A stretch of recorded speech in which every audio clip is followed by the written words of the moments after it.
Get ready. I hear him coming.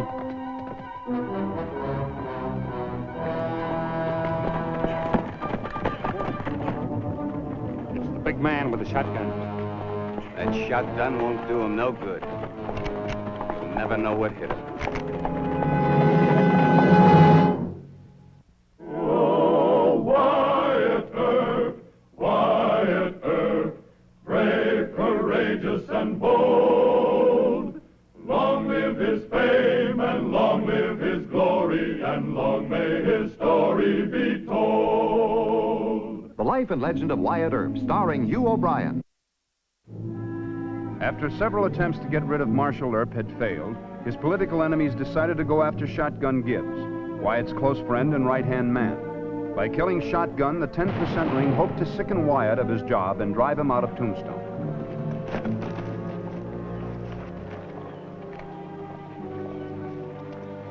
What took you so long? Shiloh Smith's been waiting an hour. And who is Shiloh Smith? The new boss. We put him in Dan Pretty's place yesterday. Oh. Well, I'll be right in.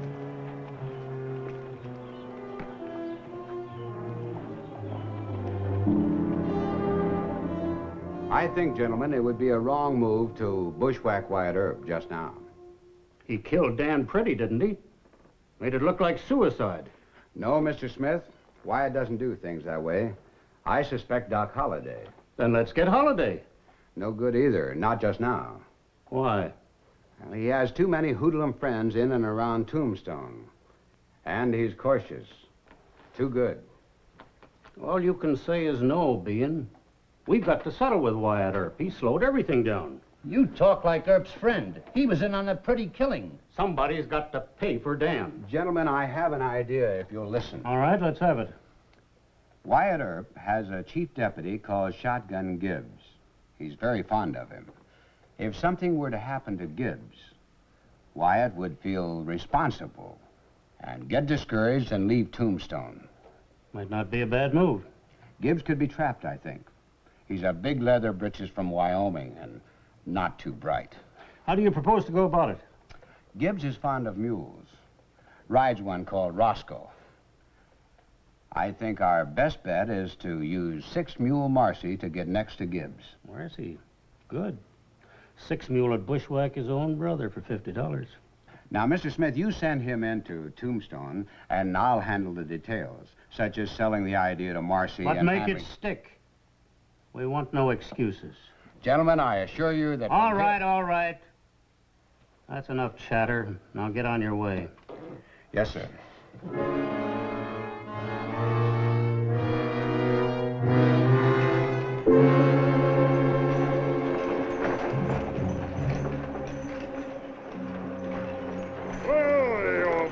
Jackrabbits? Miss Pat McGeehan. Mr. McGeehan's over to the hotel. They're eating breakfast. Ah. Hey, that's sure a good-looking passel of mules you got here. Thank you, mister. Thank you. Is that your mule? Yes, sir. I'm proud to say he is. Well, I can return the compliment. Well, thank you. What might your name be? Gibbs, what's yours? Mossy. Call me 6-Mule Mossy. That's the way it is with a muley man. You kind of get nicknamed. Yeah. Hey, you must be a new John Law in Tombstone. Well, kind of new. I'm chief deputy to Mr. Wyatt Earp. Oh. Say, that there mule's collar galled pretty bad, ain't he? Sure is. You know, I doctored that mule with carbolic acid and boric acid powder and... You ever try beef tallow and balsam of Peru? Never even heard of it. Marcy, them acids stings too much for a mule. Now, if you use beef tallow and balsam of Peru, it stings just enough so that the mule knows he's being doctored. But they don't resent it none.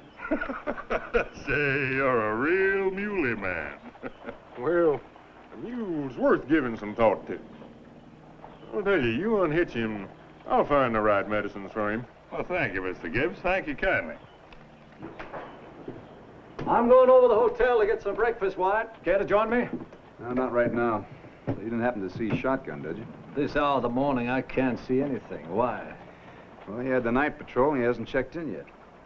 He's probably gone over to make Roscoe's breakfast. That's true love, Wyatt. Have you heard about him lately? Who? Roscoe. He's feeling melancholy. Got Shotgun worried. A mule with melancholia? Well, that's possible. Roscoe has no pride of ancestry and no hope of posterity, as they say. I think Roscoe's just off his feed. You know that mule is Shotgun's biggest weakness? On the contrary, Wyatt, I think that Roscoe is Shotgun's strength. Just like that's my strength. I also think that a certain stubborn, muley courage flows from Roscoe into Shotgun. You have it your way. I'm gonna go and try and find him. See you later. Right. There now, Willie, how do you feel? Better? Sure you do. Listen, Mr. Marcy, you cut yourself a chamois pad for the top of Willie's collar. Couple of days, he'll be cured all right. By Joe, Shotgun, I'm gonna stand you some drinks. No, there ain't no charge needed. Ain't no charge at all. Good lesson for Roscoe. Mr. Gibbs? Morning, Wyatt. Marshal Earp? Meet Mr. I had Marcy. the honor back in Dodge. That's right, you're Six Mule Marcy. You forgot something, did you? Forgot? What's that? Forgot to check in from evening patrol. By George, you sure did I? I was awful worried about my mule. Well, I'll be moseying along. That office still stands, Shotgun. Yeah, I'll be seeing you, Marcy. Bartender, another round for everybody. Let's get a game started, Six Mule. I ain't thinking about cards. Hey, don't you fellas ever have any horse or mule racing here in Tombstone? You can't race in the mountains.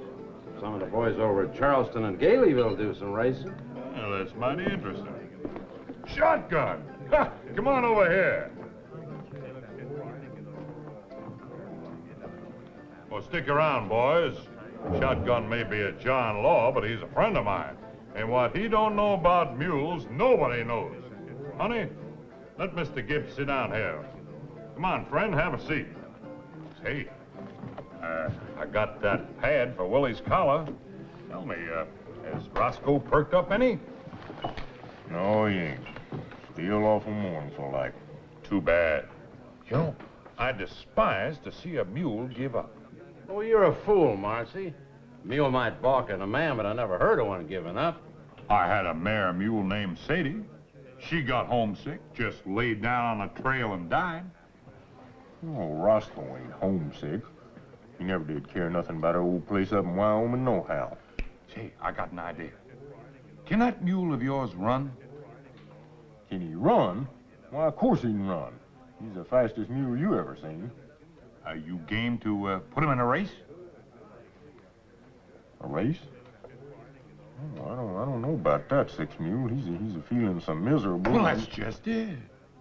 Roscoe wins a race, that might be the cure. You know, build up his self-confidence.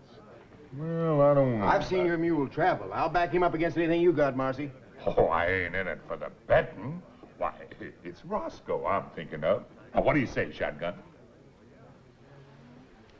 By George, it's worth a try. A real good run might shake up his liver at least. I'll tell you what, I'll put two of my best mules in against him. Pretty risky, though. If Roscoe got beat real bad, he might feel worse than he does now. Well, Roscoe ain't gonna get beat. Not a chance. I'm betting 100 on Roscoe. Well, I'll cover that.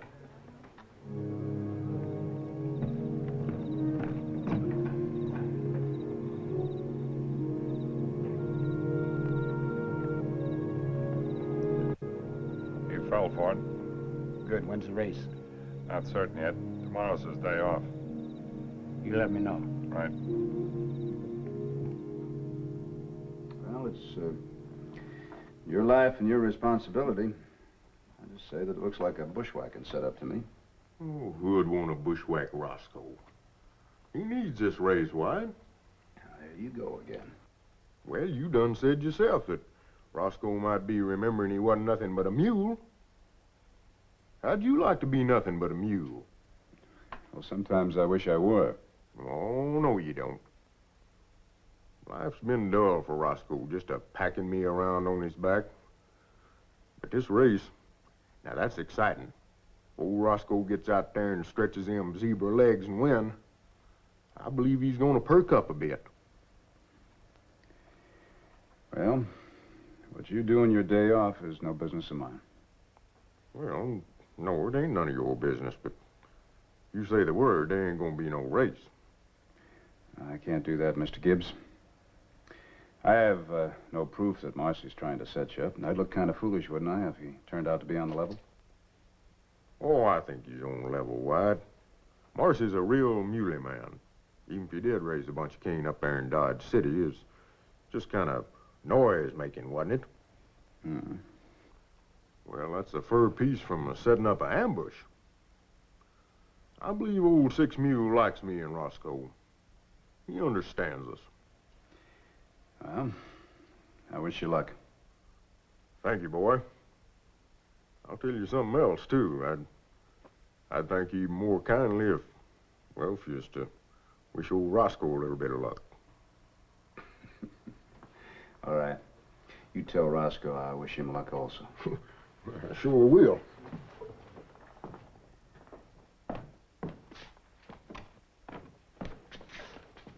Oh, howdy, Doc. Howdy.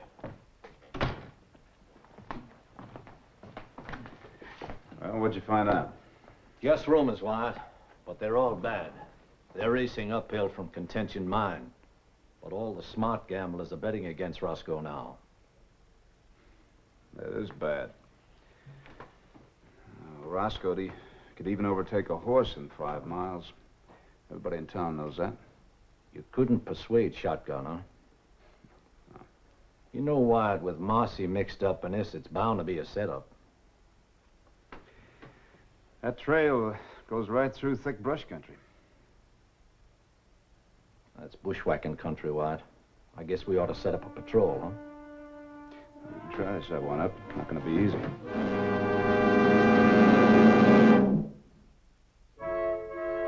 Boys, I've still got $50 on this shaggy mule. Anybody want some of it? All right. I've still got $10. I've got $50 here on this. I'll take 10 of that, lady. Laidlaw, I want $10 with you. All right, quiet! Quiet! You see those bandana markers on the course? Any rider who strays off the course or tries to take a shortcut is disqualified. Agreed? What's the idea of his carrying that cannon, Marcy? Better leave the gun. It adds 10 or 12 pounds to it. It's a hefty handicap over 5 miles. There wasn't no rule said I couldn't carry it. I'm a carrying it. Well, it's all right with me. Tote the gun. Nobody said he couldn't. Now, if he wants to. All right. Now, any mule that kicks or bites is out of the race. Are you ready? Yeah. All right. Here we go. I want a $10. I feel like You just put up your money. Right. On your mark. Get set.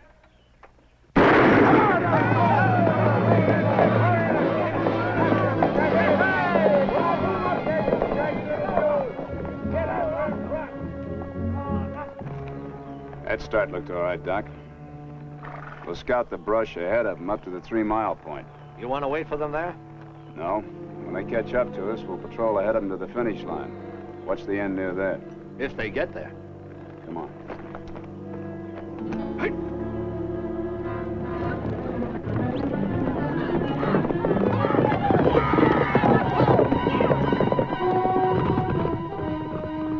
Hey, Roscoe, we got a pretty good lead. Whoa up a bit. All right, on it your own way.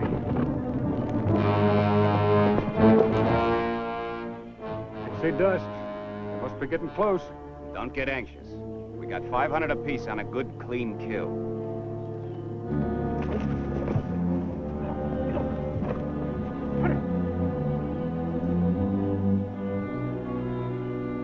Won't be too long before they get here. You scout that side. I'll take this one.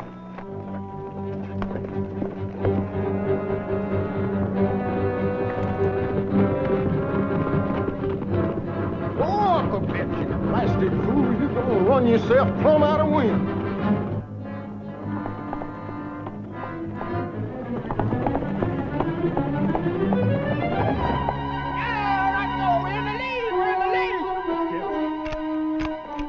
Take him now. What the Santa Claus are you stopping for? Come on, Wait. hell are you doing? Come on, you. Come on. Now, Roscoe, talk to me. You ain't quit, have you, boy? Oh, come on, you. They're right behind us. Yippee! He's quit. Tough luck, Gibbs. Look at there, Roscoe. You wrong here, idiot. Come on out of there. I'll take him now. Come on, Roscoe. Wait. We got a race to win. Let the others get out of sight. Come on, boy. Come on, get on out of there.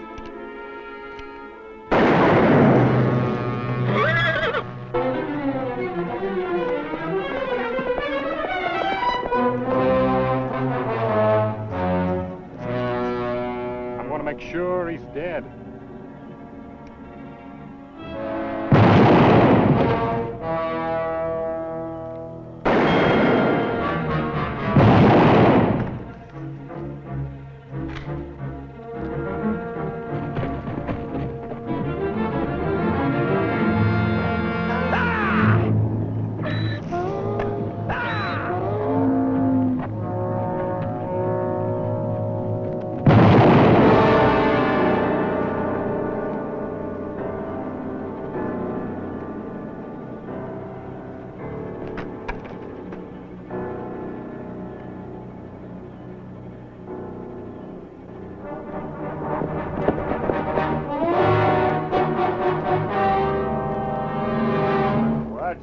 Dead up there. Me and Roscoe got to finish this race. Shotgun. Oh, get out.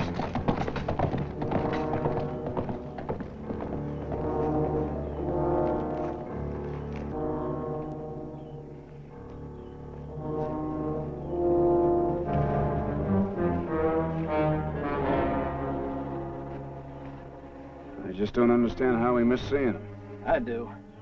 We needed 100 men for this job. Well, we got these two. We probably didn't hire any others. Look, do me a favor, will you? See if you can find their horses, take the bodies back to town. We'll be back in Tombstone before a shotgun is. I'll tell him what he'll do.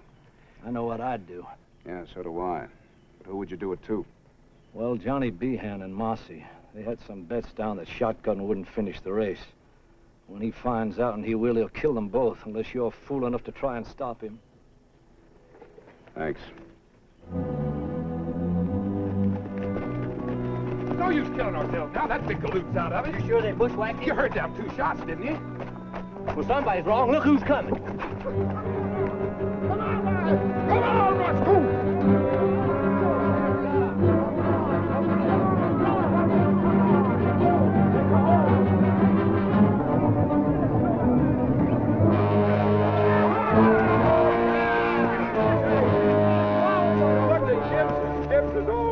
Get off them mules. What's the big idea? Now, who set that ambush back yonder? What ambush? You know what ambush I'm talking about. I got 2 men dead back there, and I got another big slug just itching to find a target. So one of you better start talking fast. We don't know nothing. Except that Marcy and John Behan would bet that you wouldn't finish the race. So, Marcy and John Behan, was it? Well, that's good enough for me.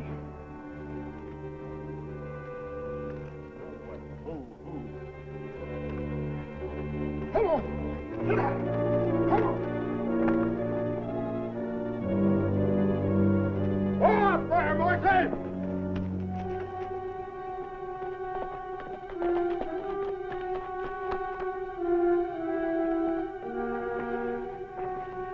Why, Mr. Gibbs, I was wondering about the race. I didn't think it'd be over so soon. That ain't all you didn't think either, Marcy. Get down off that horse. Why, sure. Might as well. Say, who won? You haven't said a word. I won because your killers were sorry shots. Take off that gun. What's the matter with you, Gibbs?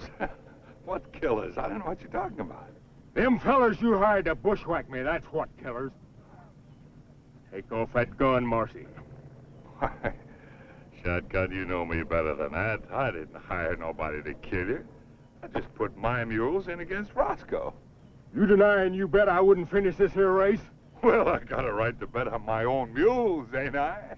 But you didn't bet on your own mules. You bet I wouldn't finish this here race. And there's a mighty difference. I didn't do none of it, Gibbs. Bean just said it was a sure thing that you wouldn't finish. I just bet on that, that's all. Oh, so it is John Bean, was it? Well, he's next, and I'm gonna kill him. But I'm gonna whoop you right now. I'm gonna teach you a lesson.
Johnny, it's too late. Oh, is the race over? Who won? Don't you know? No. I don't know. I'm sorry if it didn't turn out to your liking. Well, it turned out fine. Yeah, just fine. Don't you waste your sympathy on me. You save it for yourself. For myself? Mm-hmm. You're in a lot of trouble, Johnny. What are you getting at? Your bushwhack didn't work. Mr. Gibbs is still alive, but 2 other men are dead. And if Marcy isn't gone before Mr. Gibbs finds him, he's going to be dead, too. What's that got to do with me?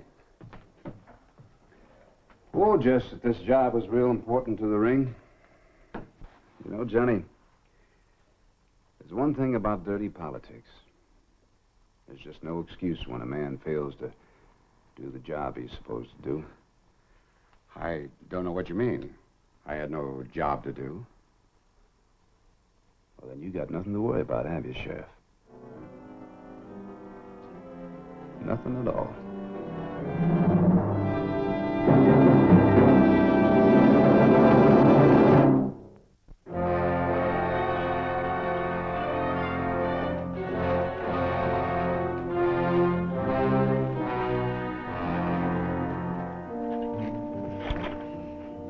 I got 2 men dead out there. But you're happy because you won your race, ain't you? Well, I'll tell you one thing. It's a human enough feeling, but it ain't decent. Time to get that arm fixed? There's plenty of time for that. I'm a-heading for Ben. Move out of the way. No need to. I just talked to him. Talk to him? Well, I ain't gonna talk to him. I'm gonna kill him. Oh, why don't you just let his friends take care of him? You can get yourself in trouble by shooting him. Shooting's too good for him. I'm gonna go in there and drag him out here and stomp his head in the dirt. Besides, he ain't got no friends. Now, wait a minute, Mr. Gibbs. Now, the way I figure it, he's going to have an awful time explaining to that bunch in Tucson about the fact that you're still alive.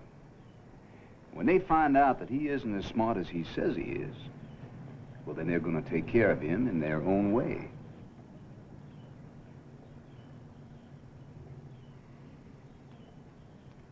Well, you know, you're a sure enough genius. Sometimes. Well, Roscoe, boy, it looks like we both done won something today. I'm gonna get you an apple right now. Mr. Gibbs, don't you ever learn. Now, you get that arm fixed first. And you can stuff Roscoe with apples as far as I'm concerned. Why, you ain't got no regard for my mule at all.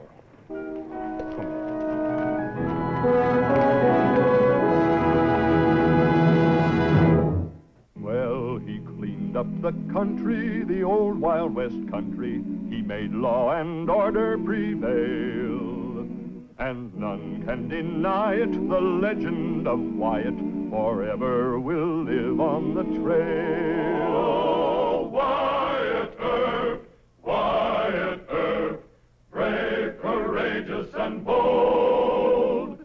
Long live his fame, and long live his glory, and long may his story be told.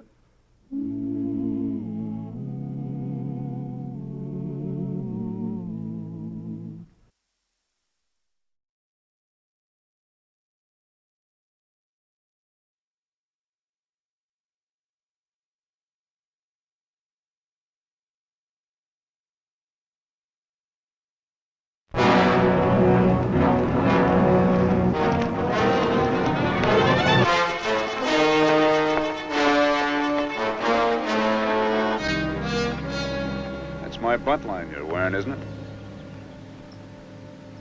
I guess it is. If your name's Wyatt Earp. Climb down, Sonny.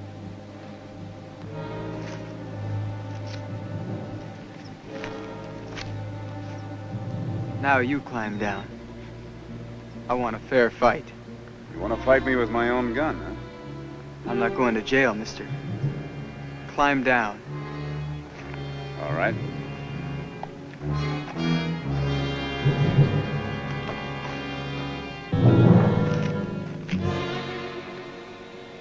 Who are you?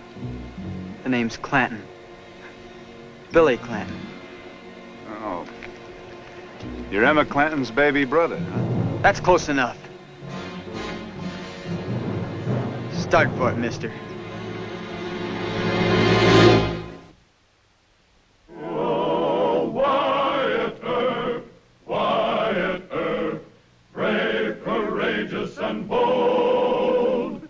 Long live his fame, and long live his glory, and long may his story be told.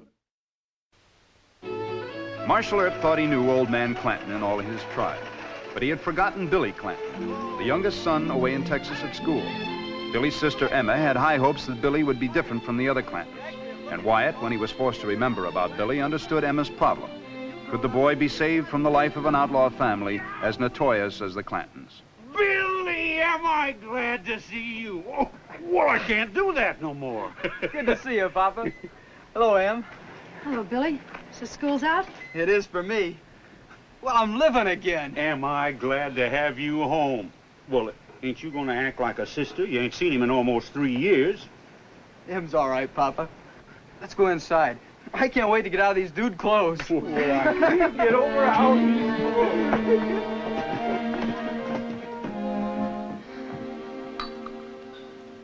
Did you know he was quitting school? No, I didn't. Well, he wrote the other boys. I reckon they sent him some money. You promised Mama you'd keep him in school. Yeah, I did.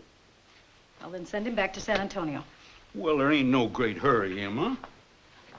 Yes, Papa, there is. Ike and Finn'll have him riding with the outfit in no time. They tell you that? Nobody had to tell me. Papa, you don't need Billy here. You've got enough men, grown up and tough. Have you forgot how Mama always wanted Billy? I ain't forgot.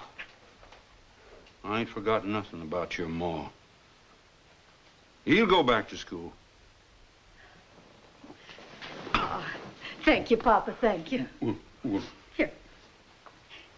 Mama never meant Billy to be like us. He was her Billy boy, her pet. Hey, what's this about me? well, oh, nothing, Billy. Nothing at all. Those aren't your clothes. I borrowed them from Ike and Finn. Say, you've turned into a real woman, sis. I thought you'd be married by this time. Well, I ain't never found a man yet fitting to marry her.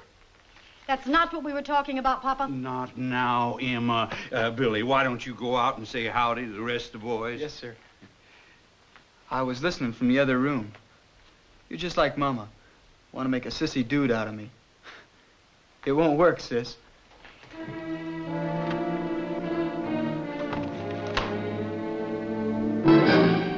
Ready? Go!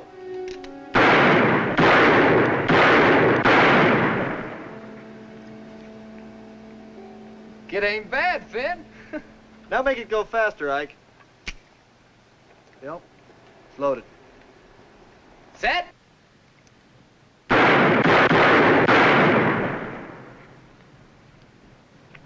Where'd you learn to shoot so good? That was a military school the old man sent me to. I could shoot better than a sergeant. He didn't like it much either. Did you see Billy shoot, Em? I'll bet he's as good as Earp. Dinner's ready. You better not keep Papa waiting. Now, what's she so sore about? She wants me to be some college dude. Well, we'll see. We'll show her what for. We sure will. Billy, you're ready to ride with the men. Ease off, will you? She's got the old man on her side. No use riling him. Yet. We'll change his mind. But slow. Sir, may I be excused? Well, where are you going, son? I thought I'd ride in Tombstone, buy some new clothes. Fine. How about lending me one of your guns, Ike? Sure, kid. You won't need a gun. You see, Papa had started already. I don't get it.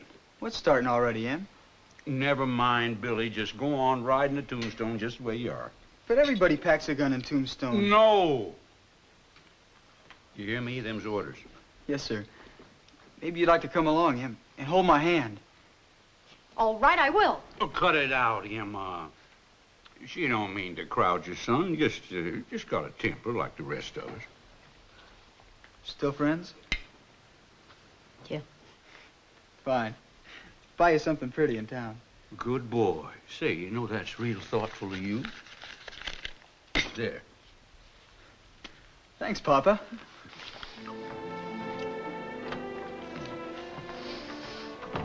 Us Clantons may have our differences, but we're a family, by Joe.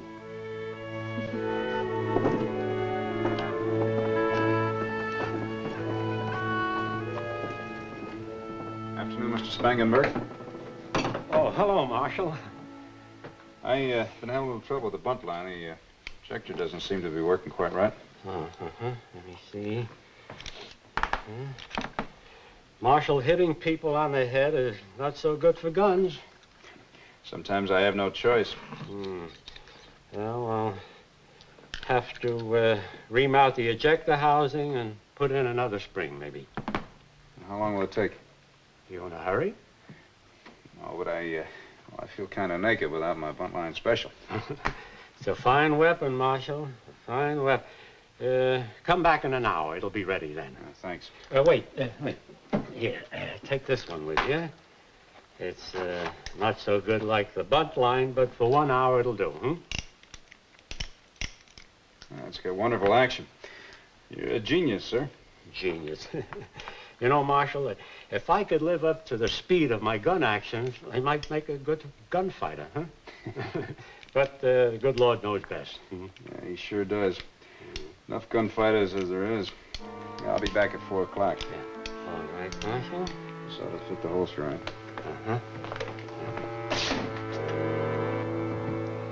Yes, sir, young man. I think your sister's going to like this ring. An amethyst in a rose setting is just the thing for a young girl. Never liked jewelry myself. Even when you steal it, the stuff's hard to sell. What? Oh, yes. Very true. Here you are, young man.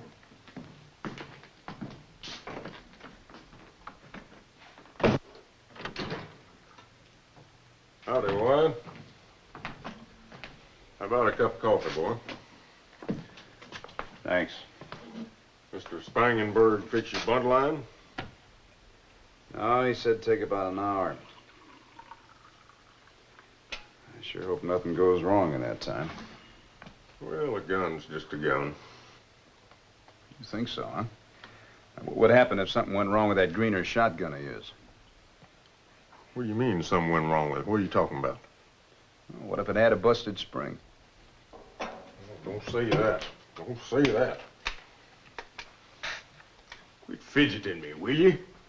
This here gun and Roscoe's all I got in the world. You know, it's a funny thing about handguns, Mr. Gibbs. They almost become a party. Like your fists. Without that bunt line, I feel like I'm one-handed. If a fight does start before I get my right hand back, why, you take over, huh? You know, a gun shouldn't be that important. It ain't a man's nerve. You're right. But I'll sure feel a mite easier 1 hour from now.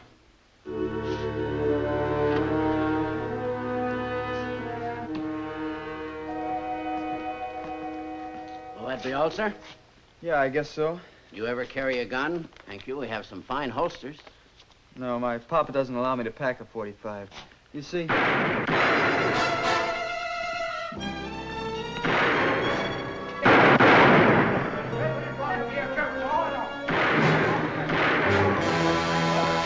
Oh, it's just a couple of drunks. You want to fight? You get over where the sun in your eyes. Big man. Well, here comes Marshal Earp and Deputy Gibbs. All right, break it up. It's all over. Oh, Marshal, you hit me too hard.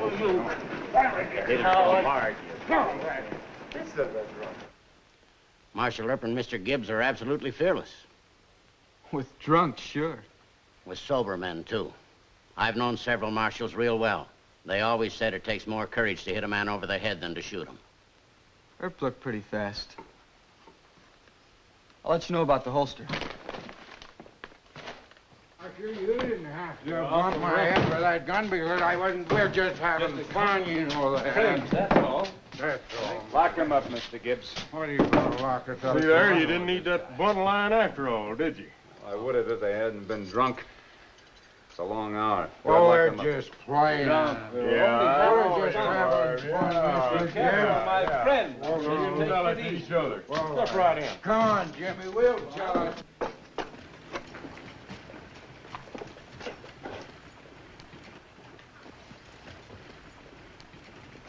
Old wolf gun's about wore out. You take it in on a new Sharps? Let me see. Well, $10 is all I can give you on a trade-in. That's good. Let me see 45.70. 45 cents. Here you are. Try the action. I'll see what the young man wants. What can I do for you, young man? I'd like to buy a Colt .45. What length barrel? I'm not sure. Let me see a few. Sure. Now, here, this is 4 3/4, 5, 7 inches, and that's all I have in the coat line right now. What's the price on this, Mr. Spangenberg? Excuse me a minute, huh? Sure. Price, $24 with a trade-in. I'd get me a new Colt handgun for $16.50. But this is a rifle, my friend. I can be with you in a minute. Some other time, when you're not so busy. Fresh young punk, I was here first. Yeah. You better count your guns. There's still 3 on the counter. Now, if you think the price is too much, I'll knock off $2. Oh, that's better. $22. Yeah.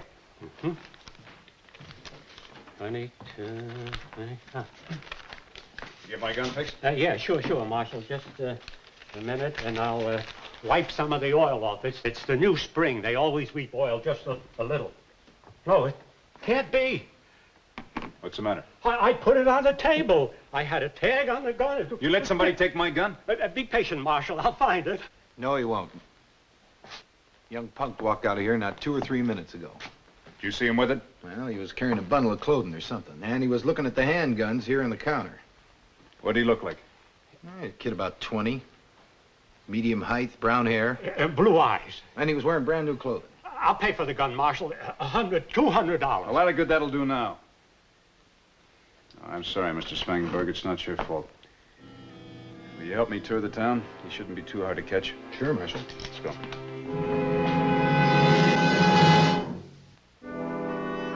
He said he was buying the ring for his sister. He's the same fella you saw, all right. I'd never seen him in town before. I guess I should have asked him his name. That's all right, Mr. Perkins. You say he went over to Brown's clothing store? Yes, he went right across the street. Mr. Brown's in there now, I think. Thanks. You didn't buy the holster, huh? No, Marshal. He said his papa wouldn't let him carry a gun. You mention any names? Just yours. He was in here when you and Mr. Gibbs collared those 2 drunks. Did he know me? No, he was a stranger in town. We argued about how much courage it took to buffalo a man. Go on. Well, he was kind of high and mighty. He said you were pretty fast with a gun. Pretty fast. Thanks a lot, Mr. Brown.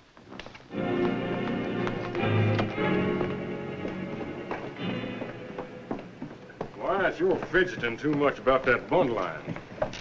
Colt only made 6 of them. I'll probably have to buy out the whole Colt factory in order to get him to make me another one. Hey, you can send a telegraph to Mr. Ned Buntline. I'll bet you he'd have you one out here in a hurry. It'll take a month or 2 months. The thing we know about that thieving scamp is that he's got a sister and a father. And his daddy won't let him carry a gun. It gives me an idea. Let's go talk to Mr. Fly, the photographer.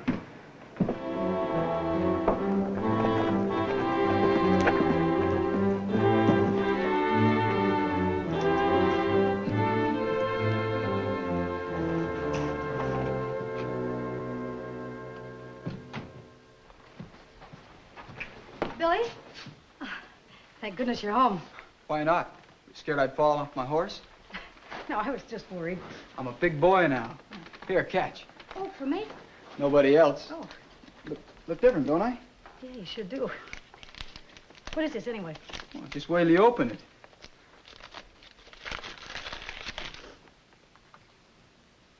Oh, it's beautiful. Ought to be. It cost enough. Try it on.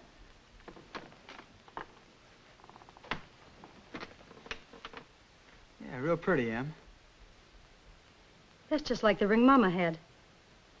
You must have remembered. I remember her crying when she lost it. Yeah, Mama's ring was stolen. That's right. Some hotel maid, wasn't it? She never got it back. Billy. What? Please... Please don't try to talk Pop into letting you stay here. Mama would have wanted you to go back to school and then on to college. Don't worry about me, sis. I gotta give Ike and Finn back their clothes. Oh, I'll take care of it. No, I'll take it.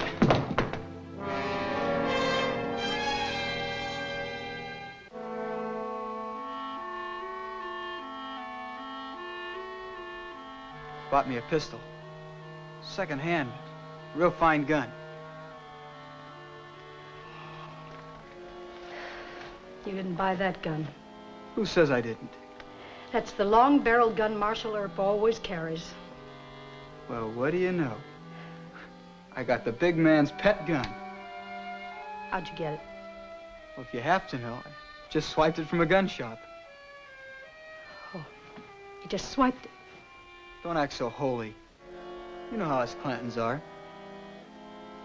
The rest of us, Billy, but not you. All right, give me the gun. I'll take it back to Marshal Earp. No. If he ever finds out where this is, let him come after it. And you keep your mouth shut. Billy!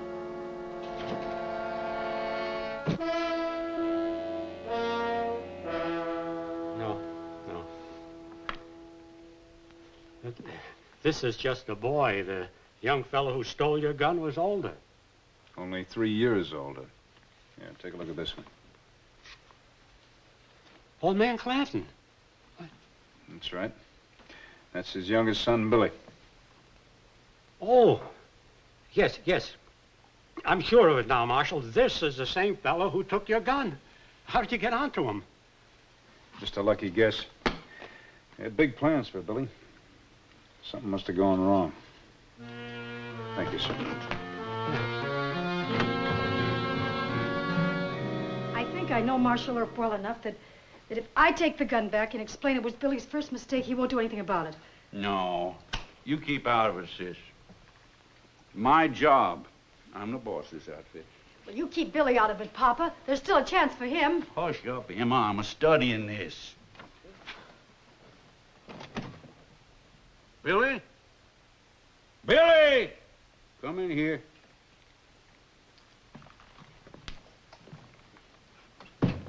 Yes, Papa? You take Earp's gun. Yeah. Well, you made the wrong move. No, it ain't that we got any use for Earp. Boys tried to back him down a couple of times, and one of these days we're gonna kill him in a real shootout. So what's this about? Well, I'll tell you what it's about. A Clanton don't sneak into a gun shop and steal a man's own personal weapon. That ain't allowed. I think it's a big to-do about nothing. You trying to think for me? Well, no, sir. That's better. Now you climb on your horse and take that gun back to Spangenberg's right this minute. Hey, what's that for? To wrap up the gun. You don't want to be caught on the trail wearing that gun. I'm not scared of Earp. Oh, you're not. I suppose you're the big gunfighter. If you run into Mr. Earp on the trail, you'll gun him, huh? Oh, Mama should see her Billy boy now. Your sister's right. Put them wrappings around that gun, keep it in your saddlebag, you hear me? Yes, sir. And if an Earp should be ornery enough to try arresting you, just send for Lawyer McKay. He'll bail you out right now. Oh, I don't think Earp will arrest me, Papa. All I did was borrow his gun for a few hours.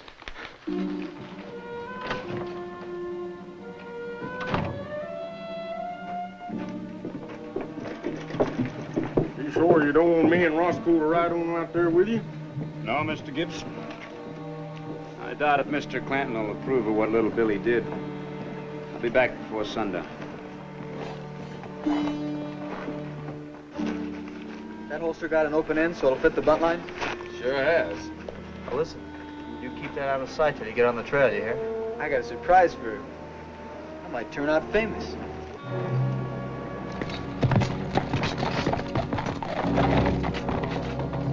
Mike, you think Billy ought to try it?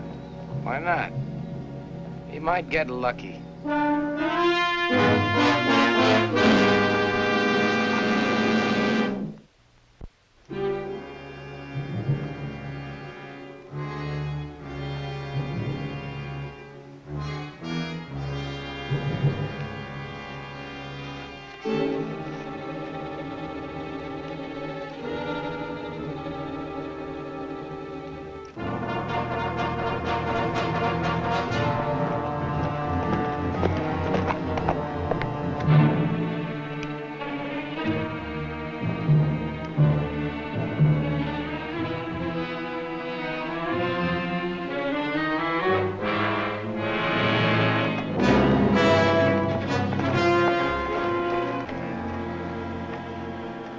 That's my buntline you're wearing, isn't it?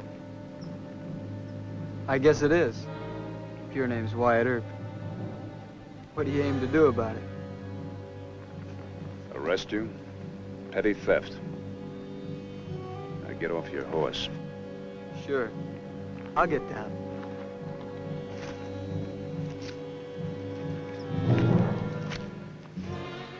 Now you climb down. All right.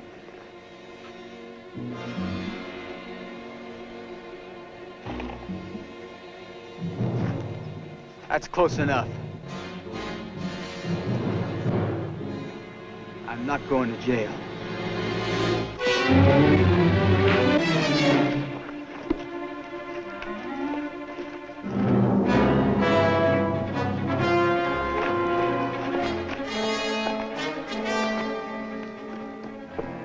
Did you kill him?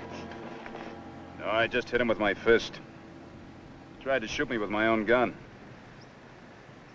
Do you have to arrest him? No, I don't exactly have to, Miss Emma.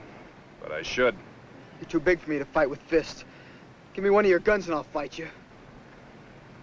Well, that'd be kind of foolish, wouldn't it? Give me your gun. Go ahead, give him one. Let him find out what a bullet feels like. He didn't learn very much at school, did he? You're the one the old man should have sent to school, Miss Emma. I'm afraid it was kind of wasted on Billy. Please don't arrest him. All right. You did your best. Too bad.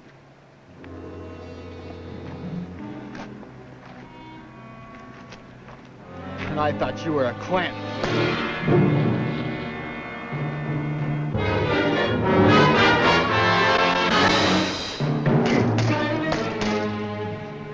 Your father had seen that, he'd kill you. If I ever see it again, I'm gonna forget you're not a man.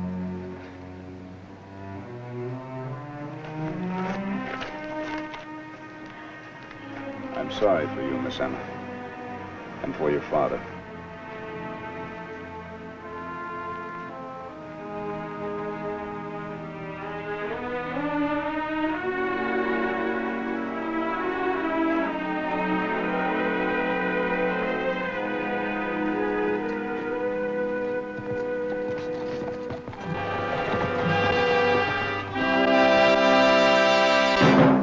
Well, he cleaned up the country, the old Wild West country. He made law and order prevail. And none can deny it, the legend of Wyatt forever will live on the trail. Oh, Wyatt Earp, brave, courageous, and bold. Long live his fame, and long live his glory, and long may his story be told. Long may his story be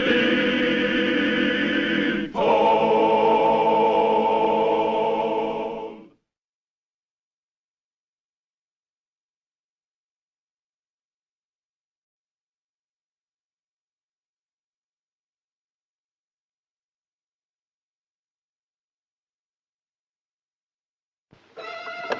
Well, so we have a judge with us, huh?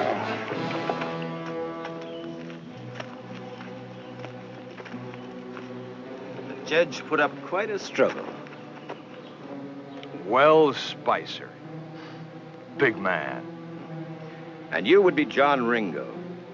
I thought you had better sense. Why didn't you turn Charlie Parks loose like I ordered you? A circuit judge doesn't take orders from a hoodlum. Parks ain't guilty. That is for a judge and jury to decide. Well, you won't be the judge. I'll get a rope, Johnny. Hold it! Yes, hold steady. it! Hold it! Spicer can still change his mind.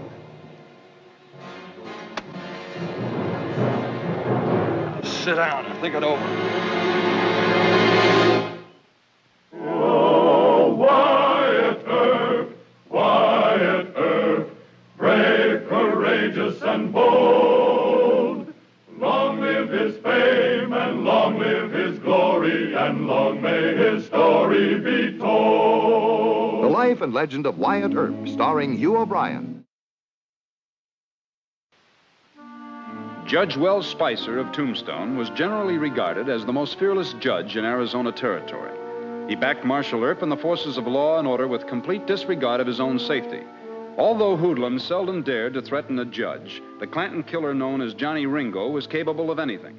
And when Spicer clashed with Ringo in the Charlie Parks trouble, Wyatt had good reason to fear the worst.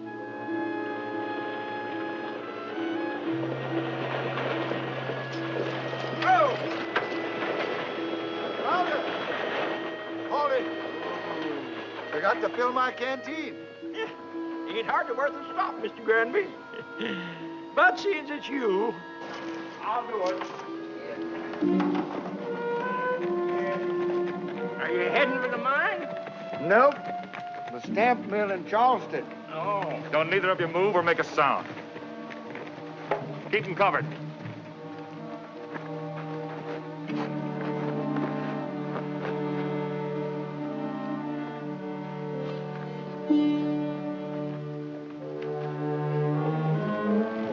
All right, Charlie, let's go.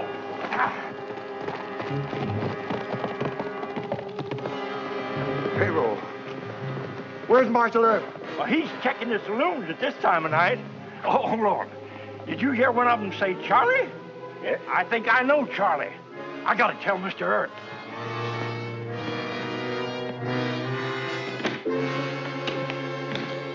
Are you certain it was Charlie Parks of the Clanton outfit? I swear it, Marshal. How about you, Mr. Granby? Well, he fit the description of Parks, but I don't know Parks. Both of these men wore masks. I'd take an oath it was Parks. Mr. Granby, you say you lost $4,500? Yep, in 10s and 20s. Oh, does your office have a number list on these bills? Well, we list about 1 in 10. Help a lot. Now, you tell me exactly what happened. Well, I was on my Well, motor that's all wagon, and he part of- wanted me to fill his canteen, and I got up and I went around back of the wagon, to fill the canteen, and a guy stepped out there with a gun that long right in my back, scared me to death. You've got to quit hanging around, Charlie. I like several of Clanton's men. Getting particular about one is trouble. Bad trouble. I thought you meant it. About, going to Denver? How can I do that? I'm in business with old man Clanton. Some business. Hiding robbery loot. Fencing jewelry and Mexican gold. It pays, Charlie. You want to wind up in jail? Or dead? Act your age. I can't run out, and you know it. I'll marry you. Huh. John Ringo is my first cousin. You say the word, John will talk to old man Clanton. Ask him to let you out. Ringo wouldn't let you marry me. Quick, in the other room. Just a moment.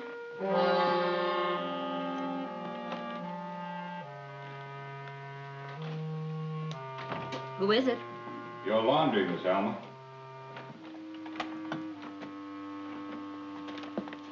Everything went fine.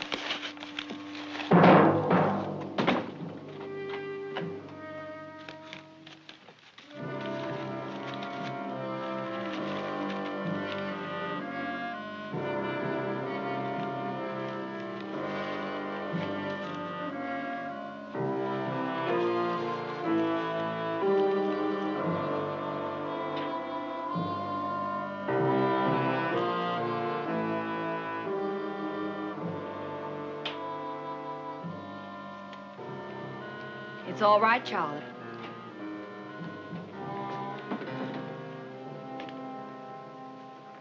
More loot? Don't act so shocked. You're not so pure.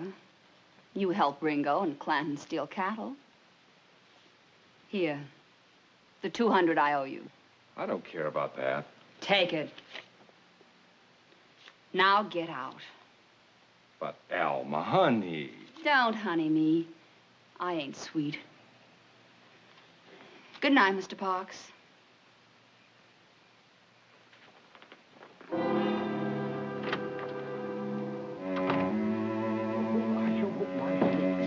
Get in and sit down.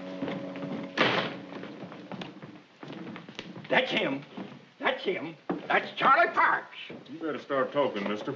I got nothing to say. Mr. Parks, you were carrying 4 $20 bills. They were taken from the robbery tonight. Where'd you get them? They blew down the street, and I picked him up.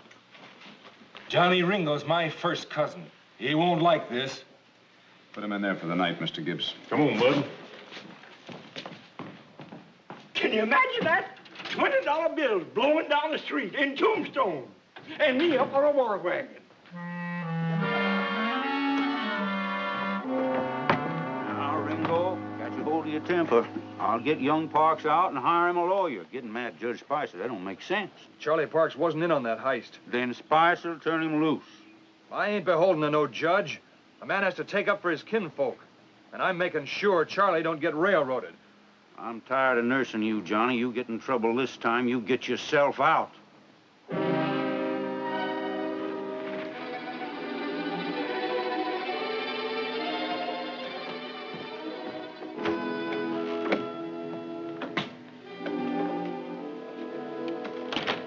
Wyatt, some of my hoodlum friends think you have the wrong man on that payroll heist.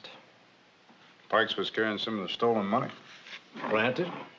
Spouter will testify it was Parks. But if I know Charlie Parks, he wouldn't do anything without cousin John Ringo.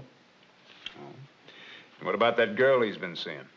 Well, if you're referring to Miss Alma Ross, the sweetheart of the Clantons, let me tell you, Wyatt, a drone like Charlie wouldn't aspire to the queen bee.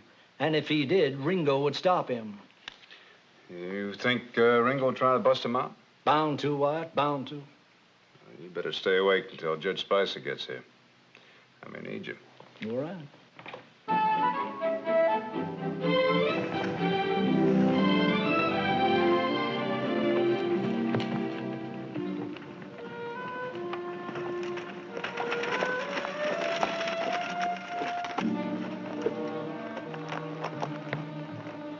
You Judge Spicer? That's right. Johnny Ringo will give me a message to give you. He says to turn Charlie Parks loose. Who's Charlie Parks? Turn him loose. That's all he said.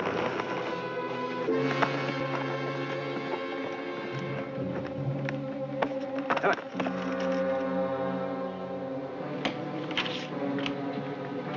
Where does Ringo think he's going to get threatening me? Sir, when Ringo loses his temper, he doesn't think. Well, bring in this Charlie Parks, huh? Yes, sir.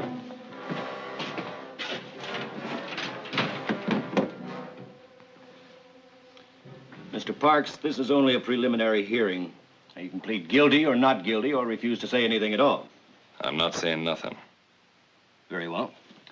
The court will set bail in the sum of $5,000. Do you have it? Marshal Earp, return the prisoner to jail.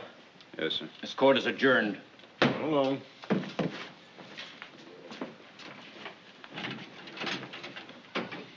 I only heard enough evidence to justify holding Parks. The robbery was at night, the robbers were masked. Well, I'm not sure that he was in on the job. Spotter could have been mistaken because of the masks. Well, then why would Ringo threaten me? Sir, Ringo once killed a man because he ordered beer when he ordered whiskey. He isn't exactly logical. Well, I have a case to hear in Charleston. I'll be back tomorrow. I wish you'd postpone it. Why, because of Ringo? Nonsense. I've been threatened before. Sir, then let me go along, huh? No, you stay here and work on the Parks matter. I can take care of myself. Yes, sir. But thanks, Wyatt.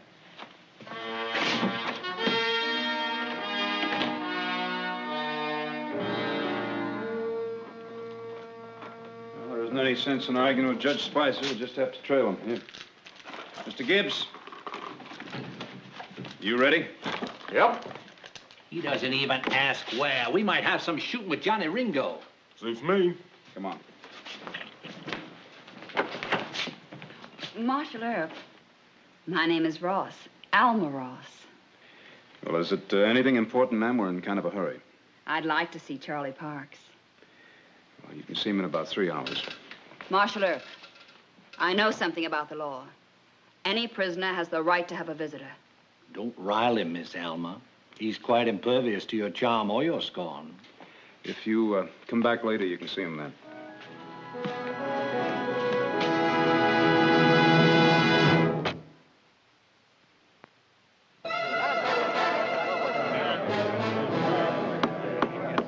Order!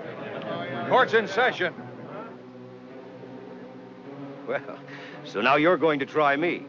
Just like you tried Charlie Parks. I told you I didn't try him. It was only a preliminary hearing. Well, I'll do the same thing, Judge. I'll give you a preliminary hearing. Order! Nothing funny about this. Is there, Judge? No, there isn't. Untie him, so he can raise his right hand and swear to tell the truth. I think you know I'll tell the truth.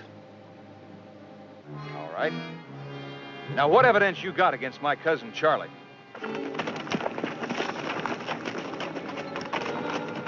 Well, they grabbed him here. Headed for Apache Rock. Come on.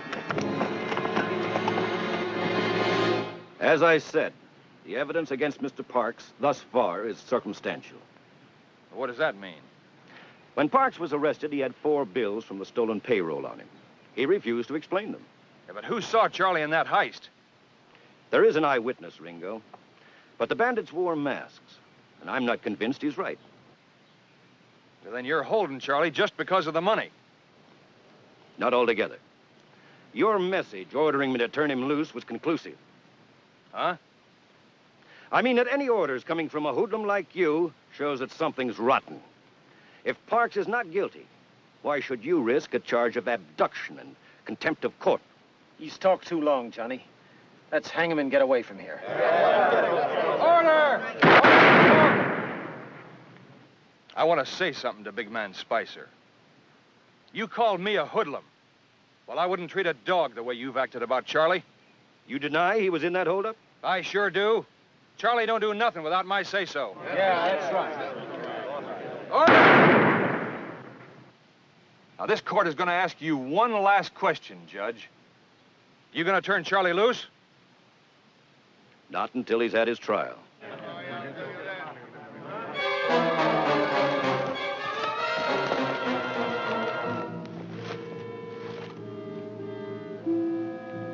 I'll crease Ringo's skull, and we'll jump him. All right. I reckon I better pass sentence. Formal-like. Hold it! Put on your guns. Unbuckle them.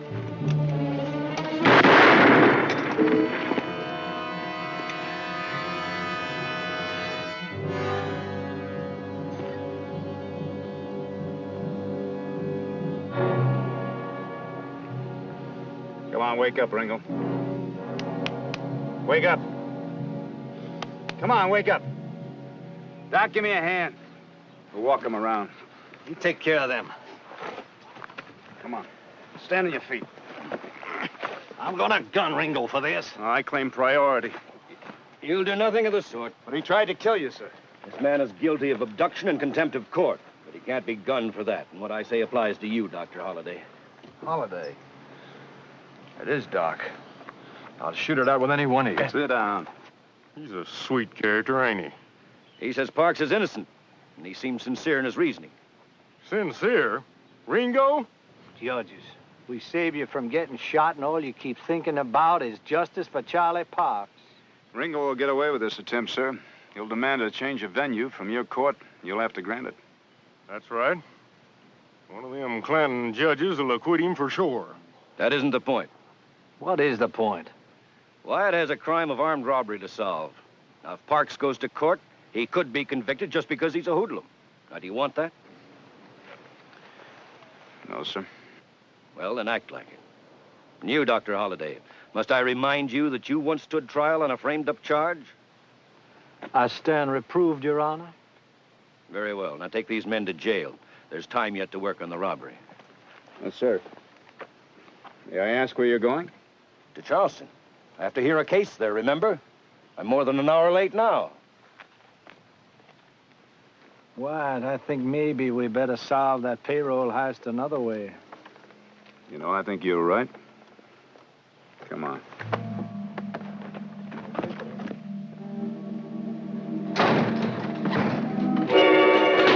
You've got a nerve. You going someplace, Miss Alma? Get out of here. I told you she'd try this, Wyatt. Miss Alma, you're under arrest. That's a laugh. Doc, you take her over there and sit her down. Mr. Gibson and I'll turn this place inside out. My pleasure. Shotgun, take that room.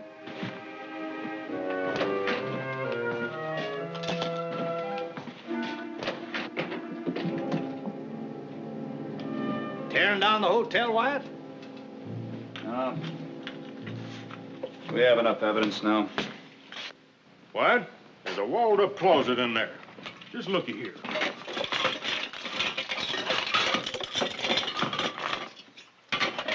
And she had this in a hollered-out bedpost. Just take a look.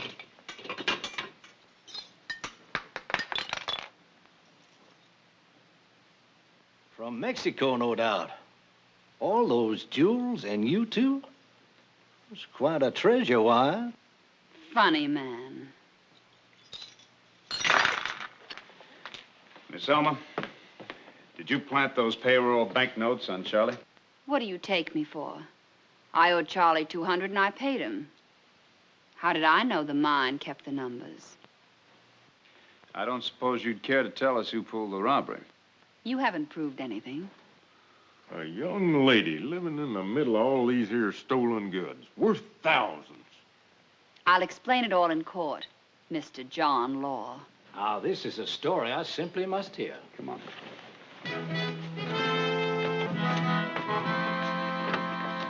You got something, Doc?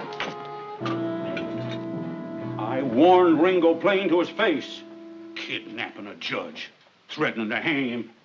Why, I never heard of such tomfoolery. All right. What do we do about it? That part's easy. We have him changed to one of our own judges. It's the girl I'm worried about. You mean Alma? Earp caught her red-handed. All kinds of stuff in her room. Well, a pretty girl collects presents. Not robbery loot, Mr. Clanton. You just defend her, Baxter. That's what you paid for. You gonna let Spicer try her? He's a man, ain't he? You know Alma. Well, all right. No slip-ups now. I need that gal. Best hand in the outfit comes to selling goods.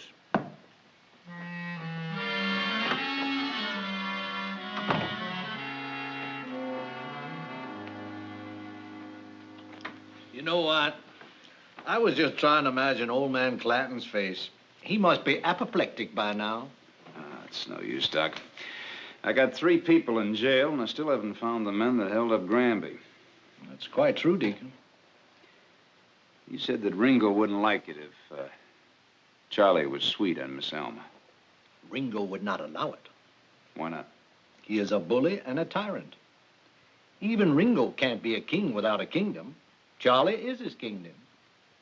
Well, Ringo's got plenty of followers. They're not all cowards. Well, thanks, Doc. I guess it's worth a try. What is? Well, it's just a hunch. I'll let you know if it works out.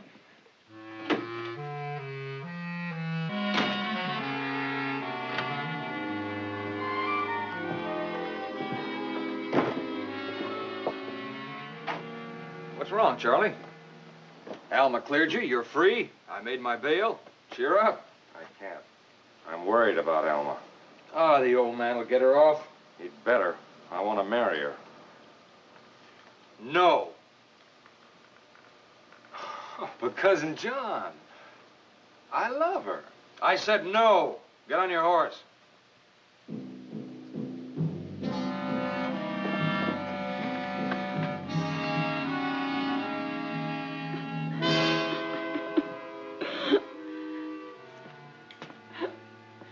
Now, you must be brave and tell the truth. It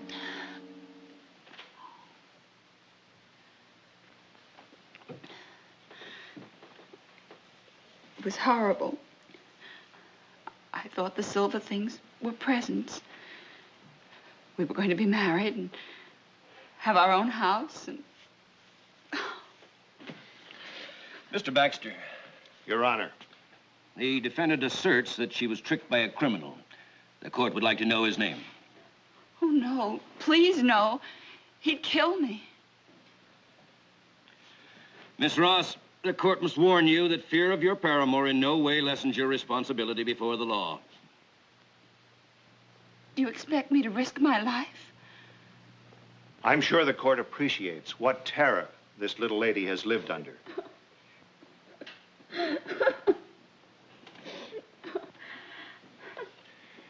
If the court please, the defense rests. Very well. This court is adjourned till 10 a.m. tomorrow morning.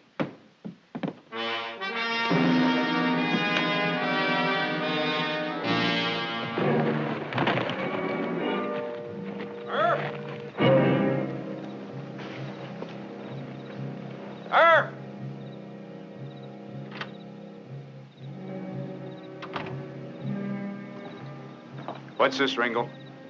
Them 2 pulled the robbery. Passed the stuff to Alma. She gets rid of it. Who for? Never mind that. I gave them knockout drops. They won't know how they got here.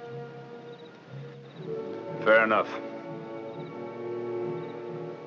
You tell Judge Spicer he's getting off lucky. He ought to be more careful.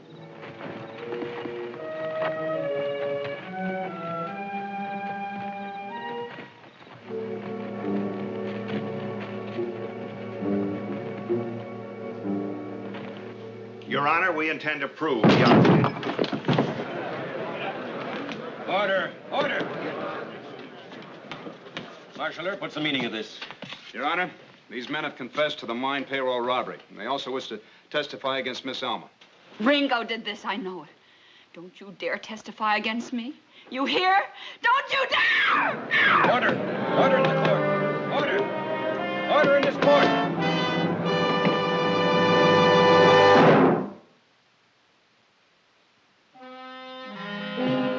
Mr. Brandt and Mr. Haley, you are sentenced to 5 years in prison for armed robbery.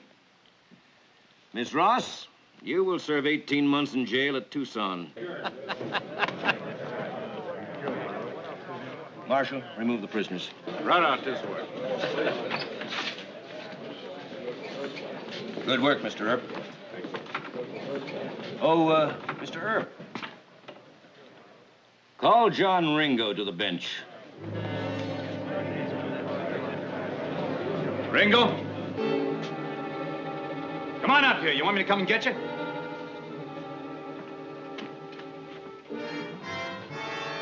Mr. Ringo, you kidnapped and attempted to intimidate a judge of the territory of Arizona. You will be charged and tried for your crime in a higher court at Prescott. You will have a chance there to explain your actions, if you can, to a federal judge. I just came in here to watch the trial. You can't do this to me. I already have, Mr. Ringo. This court is adjourned.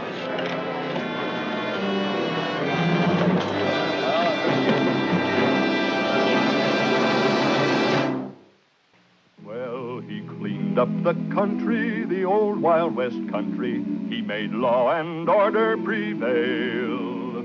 And none can deny it, the legend of Wyatt forever will live on the trail. Oh, Wyatt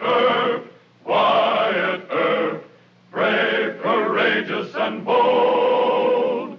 Long live his fame, and long live his glory, and long may his story be told. Long may his story be told.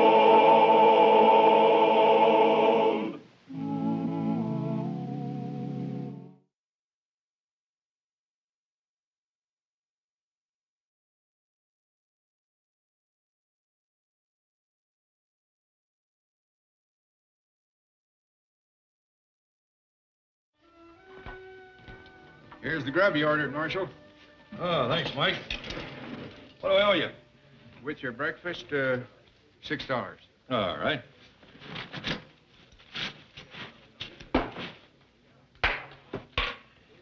What are you John Laws doing? Using canvas straps instead of handcuffs now? No, Mike. That's a straitjacket. I had to take a poor fellow to a special hospital today. Straitjacket? How does it work? Well, here. I'll show you. Now, you put your arms through there. Here. Try it on. Oh, no, not me. Here, you. How about you? Try it on. Hey, what are you trying to do? No. Here, try it on. That's right. No, take it off.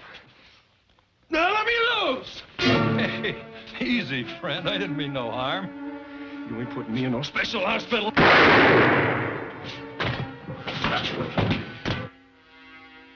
Don't anybody lay a hand on me. Cully, what have you done? I ain't going to no special hospital. Come on. We're getting out of here. And don't anybody try following us. Oh, Wyatt Earp, brave, courageous, and bold. Long live his fame, and long live his glory, and long may his story be told. The Life and Legend of Wyatt Earp, starring Hugh O'Brien. In 1881, treatment of the mentally ill was unheard of, and the law seldom recognized insanity as an excuse for defendants charged with crime. Thus, when Wyatt attempted to help the outlawed Dre brothers, he risked his job and his life. Trouble? Yeah? Marshal Pritchard got shot in Charleston. Dr. Goodfellow's bringing him in for surgery. Did he hit bad? Yeah, it'd be a miracle if he lives. Who shot him? Stranger, first name McCulley. Travels with his brother. sounds familiar. Yeah, it does, don't it? I knew it. Dave, Cully, Dre. Wanted by the Texas Rangers. Must be pretty good with a gun if they wounded 2 Texas Rangers. Look, while I'm talking to Dr. Goodfellow, you get loaded up for the trail, huh? Right.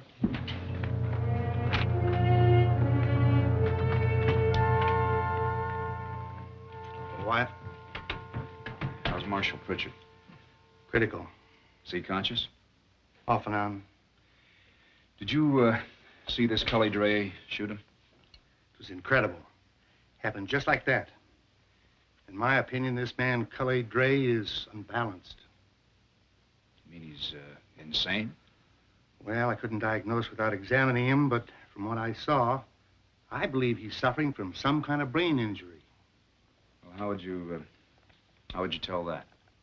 The classic symptoms of brain injury are muscular weakness, foot-dragging gait, blinding headaches, and outbursts of hysterical behavior. Now, if Cully Dre fits this pattern, he's not responsible for his actions. Yeah, but in the eyes of the law, he's considered a criminal. Yes, and it's wrong.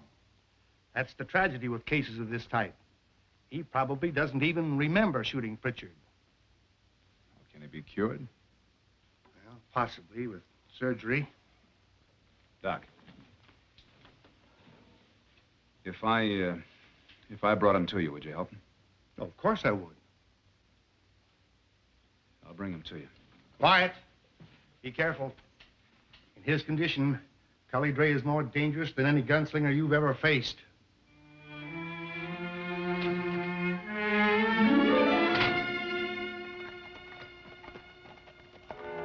You ain't tricking me, John Law. I'm gonna fill you full of lead. Dave, we're safe now, just you and me. Here.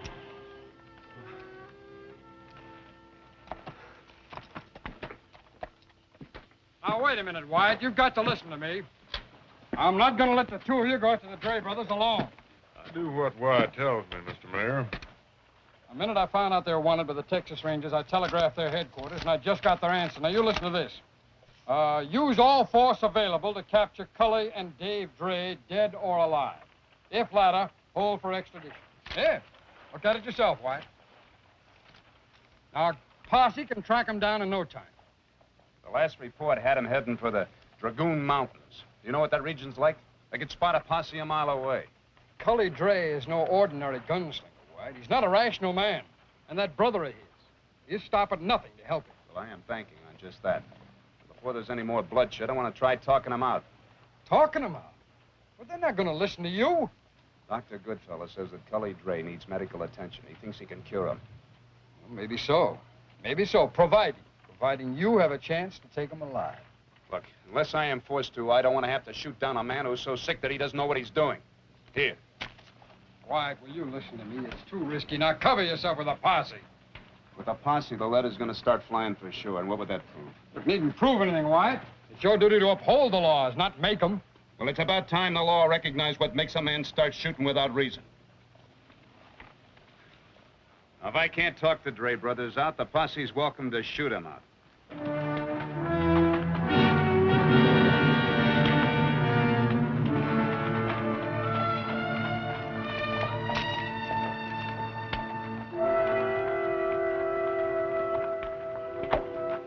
Get down, Cully.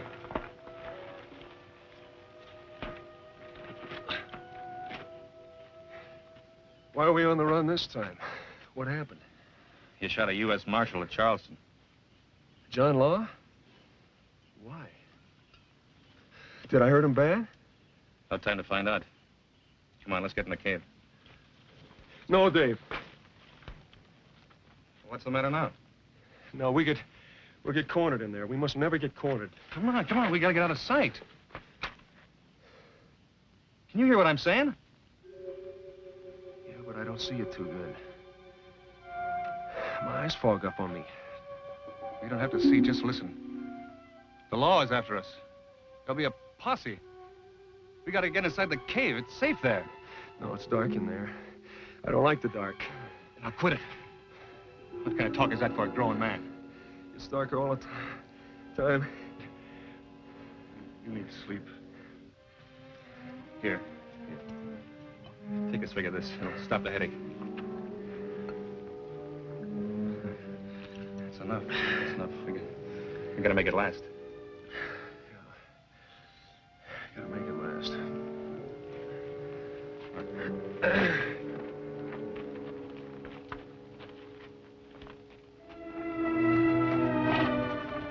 Trail's still fresh. Passed by here about an hour ago. Sure like to find them before sundown. Let me go!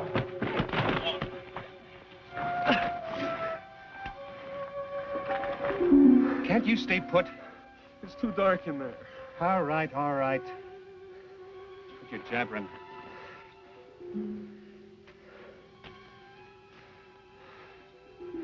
You can sleep out here. Don't leave me, Dave. Though you're the only one I can trust. Huh?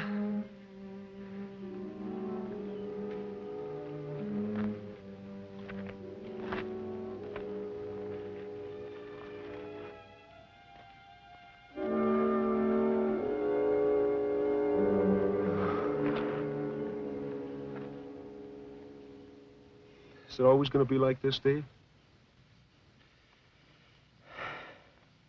I guess so. No! Hush up!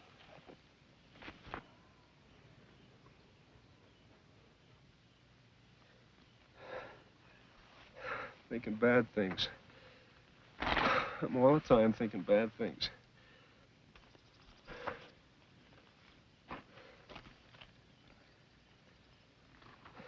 I think good things, Cully. Think of Mom and Pop and you and me sitting around the house after supper. Mom? Yeah, that's right, Mom. Remember how she used to sing songs to you? Remember?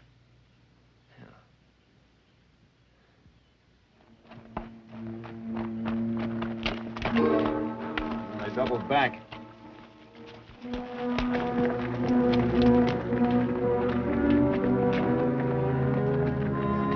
Hi.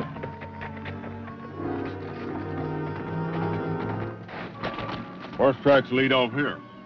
Yeah, that's cave country. Should have figured that's where they'd be headed.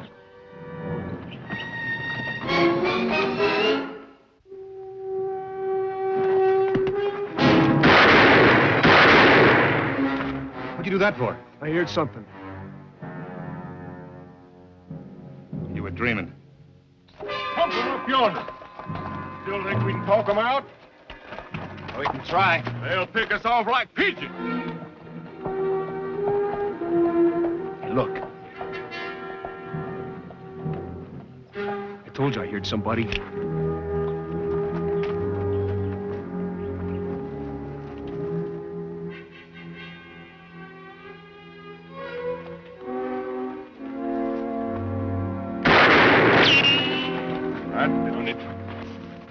Hold your fire.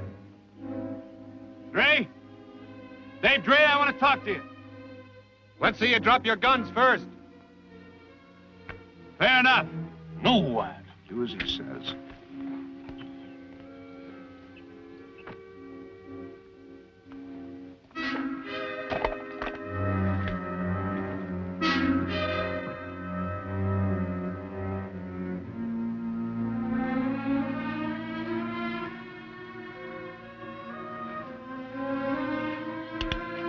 Hold it. That's far enough. Where's your posse hiding? No posse. They're John Laws, Dave. Don't trust them. I said hold it. All right, come up slow. I'm Marshal Wyatt Earp, Tombstone. This is my deputy, Mr. Gibbs. That's far enough. I've heard of you in Texas, Earp. I'm seeing double, Dave. How many John Laws are there? 2. Oh, I'm dizzy. My head hurts. That's the way Dr. Goodfellow said it would be. Who's Dr. Goodfellow? He saw the shooting in Charleston, said it didn't make any sense. Cully drinks too much. According to Dr. Goodfellow, that's not all that's wrong with him. Yeah? Has he ever been hurt? Hit over the head with a gun barrel, creased by a bullet, maybe? Why would a John Law be asking questions like that? Because he's trying to help you. Oh! Cully, that's all right. Just take it easy. He's got a leg cramp from riding so far. How'd he get that scar on his head? I ain't saying. Dave, your brother's sick. Unless he has a doctor's care, he's gonna get worse. You're making this up. Dr. Goodfellow thinks that he can cure Cully. Give him a chance and come back with us. The tombstone? You think I'm fool enough to fall for a trick like that? You'll be a bigger fool trying to take care of your brother by yourself. I'll manage. No, you won't be able to control him. And the longer you wait, the worse it's gonna get. No! It's been like this ever since we left Texas. Up until then, the law had no cause to bother with us. We were working, saving money, planning to get our own spread. You want to tell me how he got that scar? A bullet from one of the Rangers creased him. You shot up a town in Texas, didn't you? You know how cowboys are on payday, out for a good time. Cully was just hurrahing up and down the main street, shooting in the air. He didn't mean no harm. Next thing I knew, the Rangers was slinging lead. When I saw Cully start bleeding, we shot our way out, and we've been running ever since. And you're gonna keep right on running until it's too late. Until Cully kills 3, 4, 5 men. Is that the way you want it to end? Suppose that marshal he shot don't pull through. No matter what the doctor says, they'll have Cully swinging at the end of a rope. The law means justice. And I say no court can punish a man for a crime he committed when he was out of his head. Davy. Davy. All right, Herb. Bring the doctor back with you. Alone. He'd be better off in Tombstone. It's my way or nothing. You give me your word you'll be here when we get back? We'll wait till sunup. Agreed.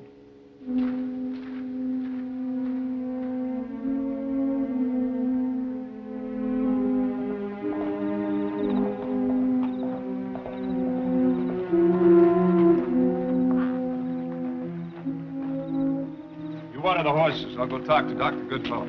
All right. I'm sorry, Wyatt. I couldn't go with you even if I wanted to. Marshal Pritchard's still not out of danger. Needs a lung tap every hour. Can't you persuade Dave to bring his brother here? Not a chance. If I'm not back there by sunup, they'll be long gone. Well, Plum will insist you take a posse with you this time. Yeah, and that'll mean gunplay. Well, you have no choice. The town's been on edge all day. If you don't bring the drays back, the posse will. Well, what are you going to do? I don't know.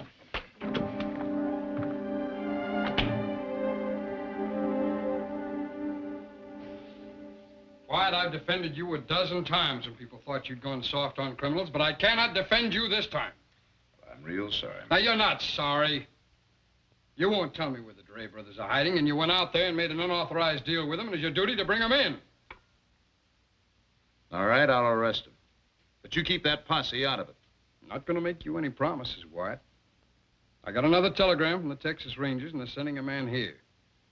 The safety committee is ready to ride. Yeah, I know. I saw him milling around outside. You still think you can bring the Dre brothers in, huh? No, not with a posse. It's simple enough to start shooting, but that isn't going to help the cause for justice. Now, you do believe in justice, don't you? Now, you know I do. All right, then. You send the vigilantes on home, and you let me handle the Dre brothers alone. Wyatt, you're making a mistake. Bad mistake.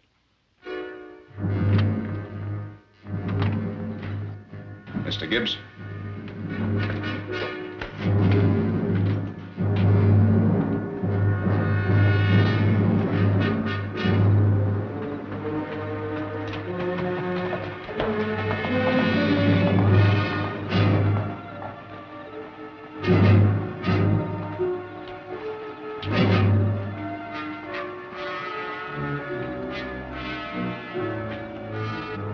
Stage driver told me that he saw Marshal Earp and Deputy Gibbs riding out of the west side of the lagoons just about sundown. I think the men we want are holed up out there. Well, we'll give them a half-hour start this time. We'll trail him. All right, men, see to your horses.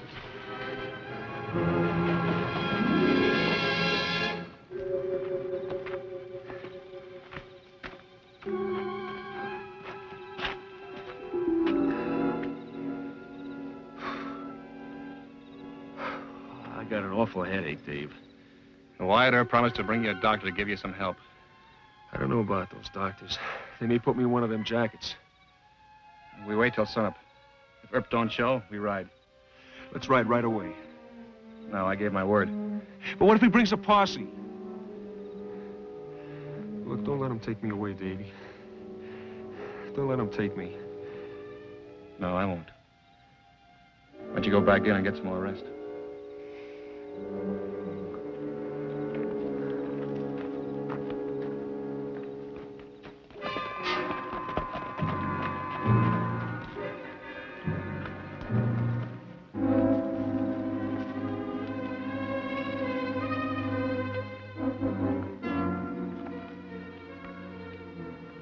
Dave Drake! That you, Earp? Yes.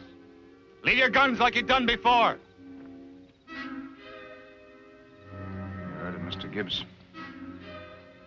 I still don't like it.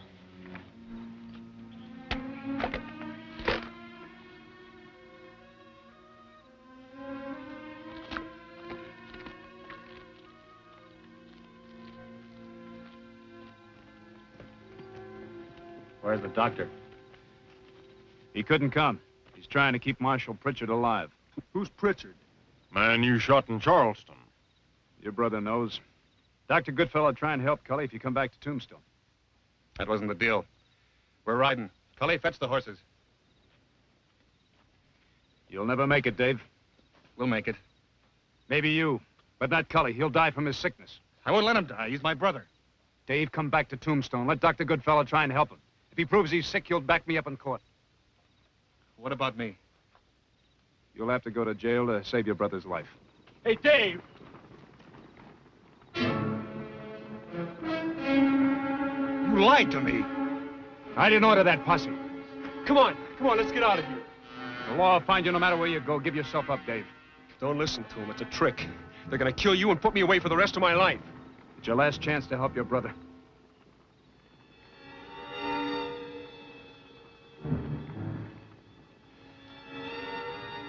The marshal's right, Cully.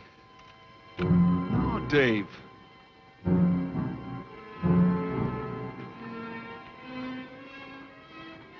They're not gonna get you. And they're not gonna get me either. What?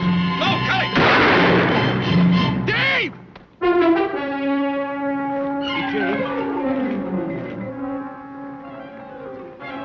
I didn't mean it. Mom? Dave's hurt. He's hurt bad. Hold your fire! Take care of him. I'll get close.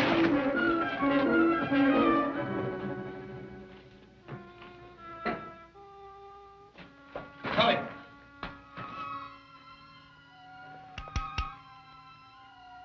Cully? We're taking Dave to a doctor. You want to help him, don't you?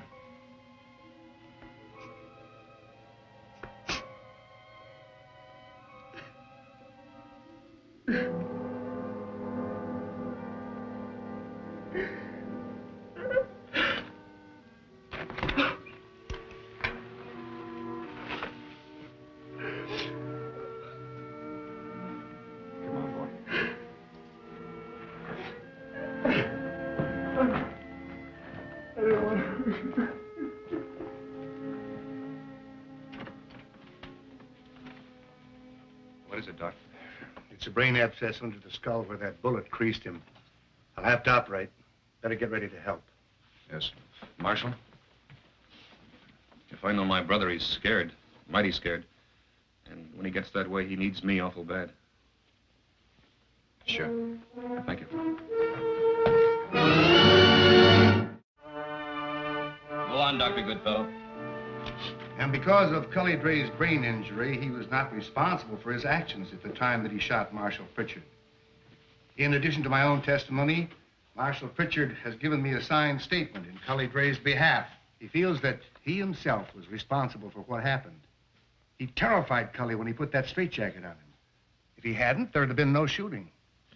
Thank you, Dr. Goodfellow.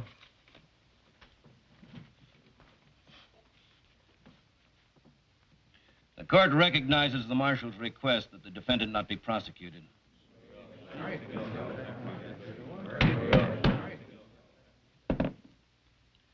Dave and Cully Dre will approach the stand, please.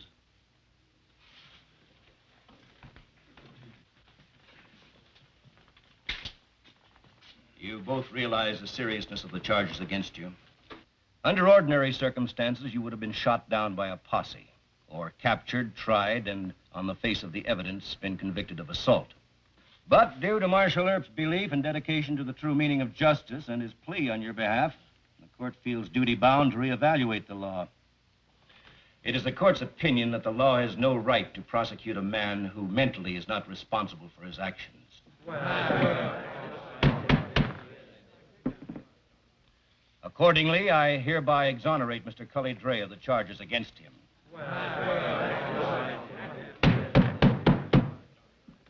A decision, I might add, that is unprecedented in Arizona territory. However, the incident that precipitated this unfortunate series of events, the hurrahing of a town in Texas, resulted in the wounding of 2 Rangers. Now, this is still on both your records. Therefore, I remand you to the custody of the Texas Rangers, with my recommendation for leniency. This court is adjourned.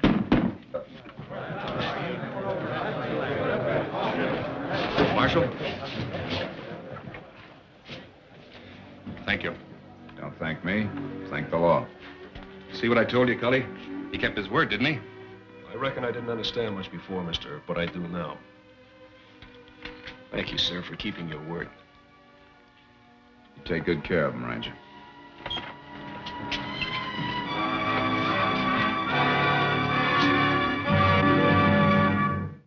Well, he cleaned up the country, the old Wild West country. He made law and order prevail.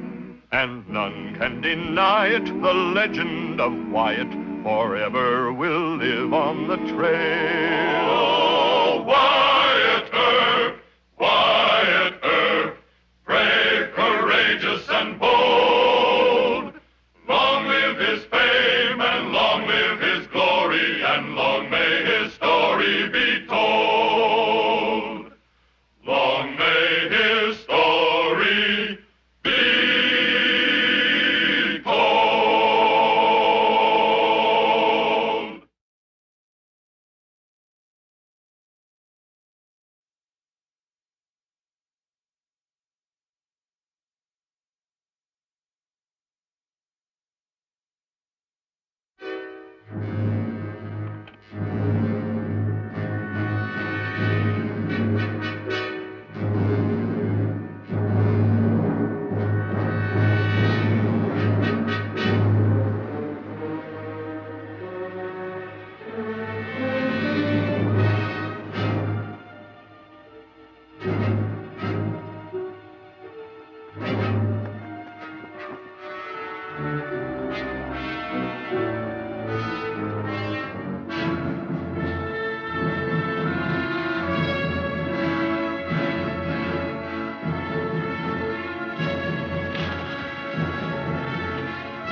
long may his story be told. The Life and Legend of Wyatt Earp, starring Hugh O'Brien.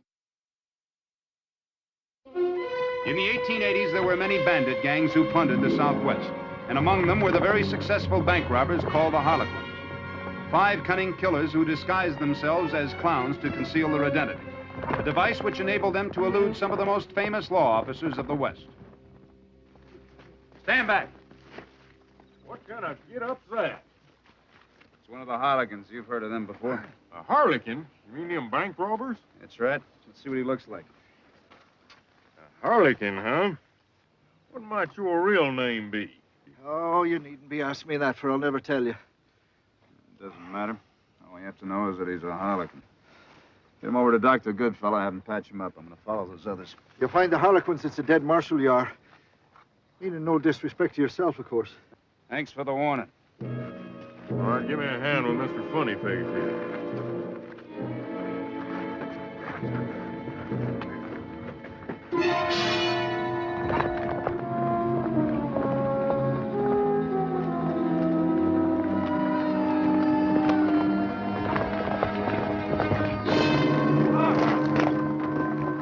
What are we doing here? Why'd you make us stop? I'll tell you later. Joe, put the horse in that abandoned mine shaft. Give me that money you're carrying.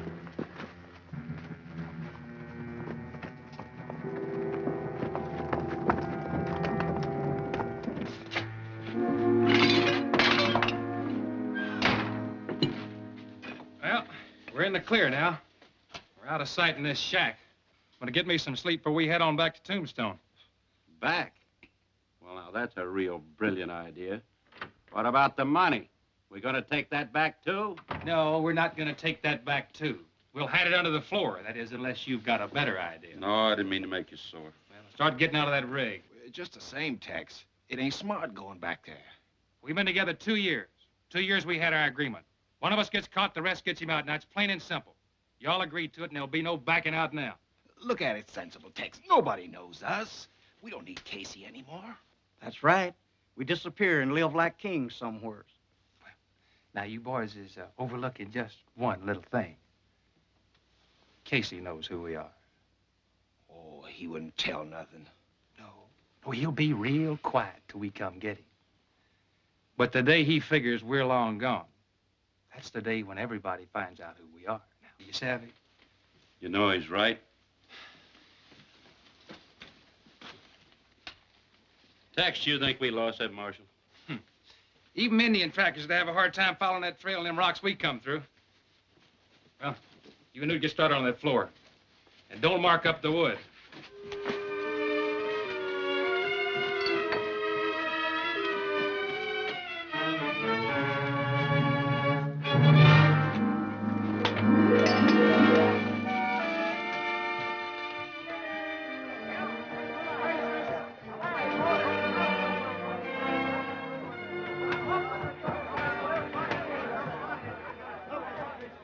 Well, Mr. Mayor, what am I going to do? I can't give those people their money, not all of them.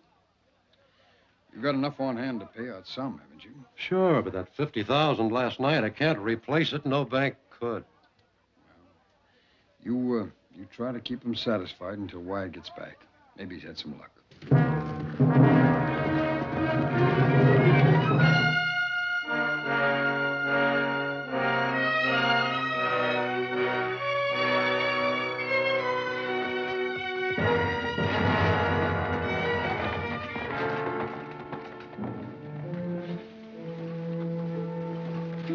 It ain't gonna be easy getting Casey out of that jail. Well, Marshall's got to go to bed sometimes, and he sleeps at the hotel. Oh, and Newt, you let me worry about it, huh? You just do what you're told, same as always. Yeah, let Tex worry about it. Him and Casey's smart. I wish Casey's here now. So does he, Tim. Tombstone will be full of cowboys just like we are. And we go in same as anybody. When the time's right, we move on to jail. All right?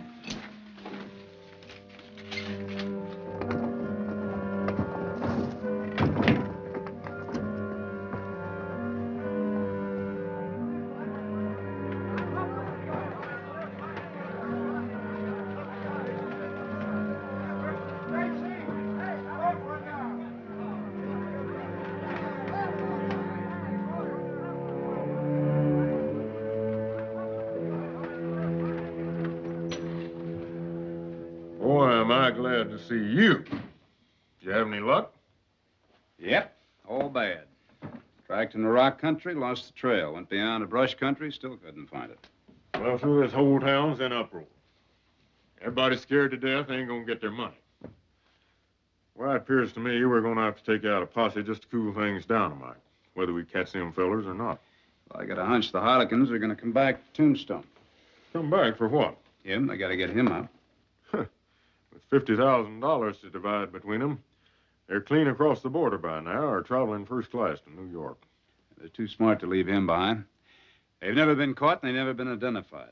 All they have to do is to drift into Tombstone without their costumes and take their chances. We won't know who they are or where they are until it happens. Well, sir, if you're right, we got a whopping job on our hands. We've got one advantage, Mr. Gibbs. They gotta come in here to get at him.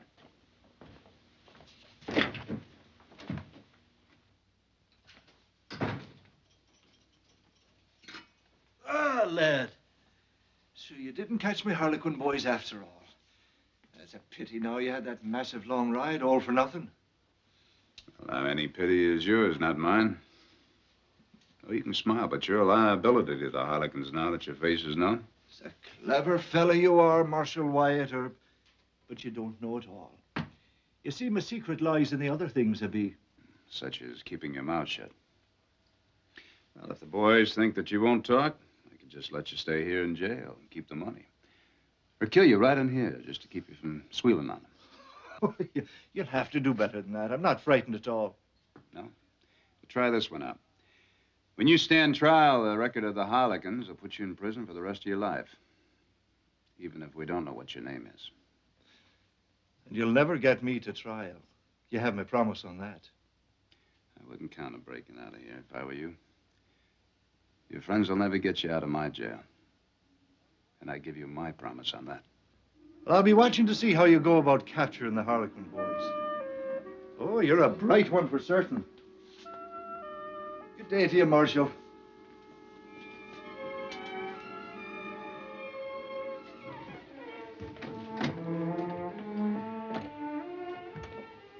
What do you say? Nothing. He's waiting for a jailbreak. You gonna put on extra deputies?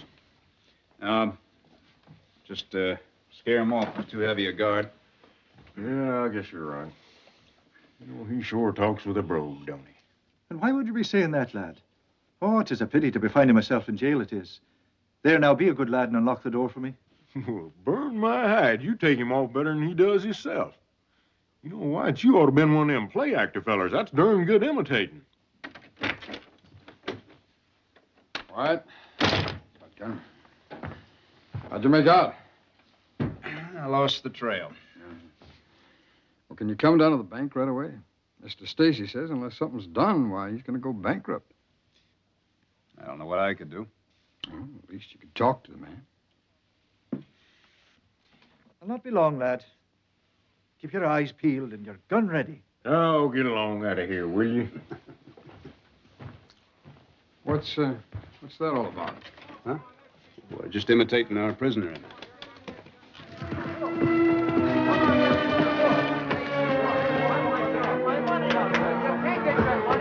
on, Mr. Trent. Get right in there.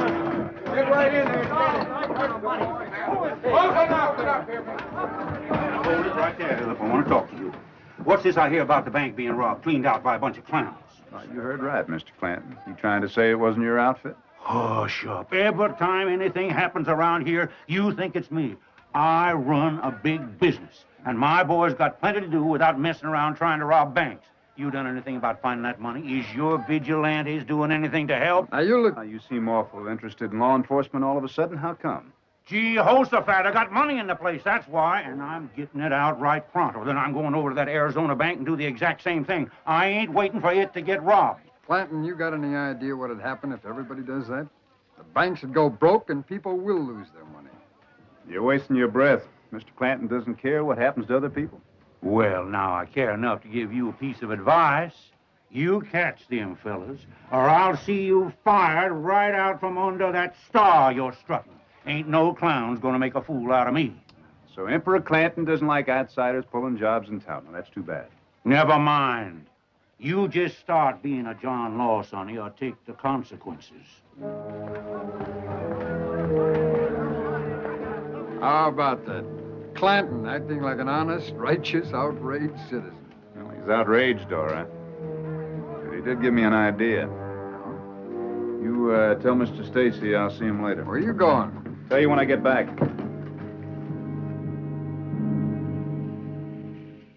Mr. Borden, all I'm asking you to do is to loan some of your bank's cash to the Tombstone Bank. You'll get it back, sir. I don't see any reason for helping a competitor, Marshal. It's his own fault that he was robbed. Pure carelessness. He takes the same precautions you do, sir. And that's beside the point. I'm sorry. I can't agree. Why, if people found out what I was doing, there'd be a run on my bank. Sir, if I could guarantee that nobody would find out about it, would you do it? Why should I? Because if the Tombstone Bank goes broke, there'll be a financial panic that would ruin everybody. Do you want that? Why, no, of course not. Then do as I ask you, sir. We could make the transfer of the money sometime after midnight. All right. Meet me at 2 o'clock. Thank you, sir. I'll be here.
Call.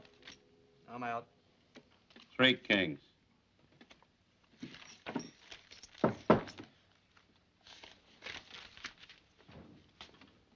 Who is it? Tex.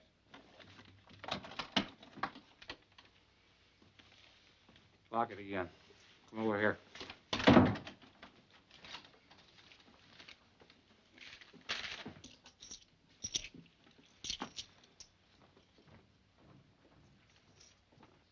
All right, now, but one of you boys just went all the time.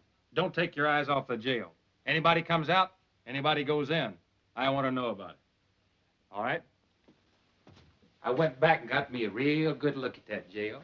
It ain't going to be hard at all. We'll just wait till the marshal leaves, the deputy goes on patrol, and shoo, Casey's out. All right, let's deal the cards, see how it's running tonight.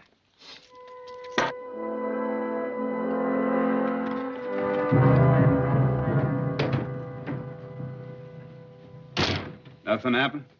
Nothing except I'm getting darn hungry. Go get yourself some chow. Get something for the prisoner, too. He'll be around here a while.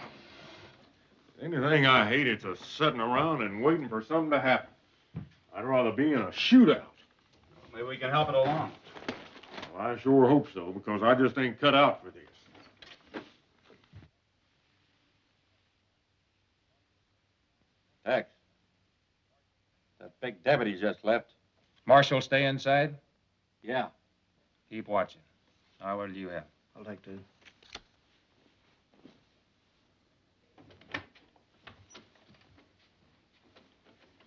Well, Mr. Mayor? What? Well, I checked the Cosmopolitan Hotel like you asked me to. 4 men registered in today. They're in a room overlooking the jail. Fine. Next, you ask Mr. Stacy to close up the bank regular hours, post an announcement that he will be paying withdrawals again tomorrow. Now, wait a minute. Why'd he can't do that? He won't have the currency. We'll have enough by morning. Not the hold-up money, but he'll have enough from another source. All right. I'll tell him. No, Wyatt, you aren't sticking your neck out, are you? Yeah, way out. Out to here. But I thank you for asking.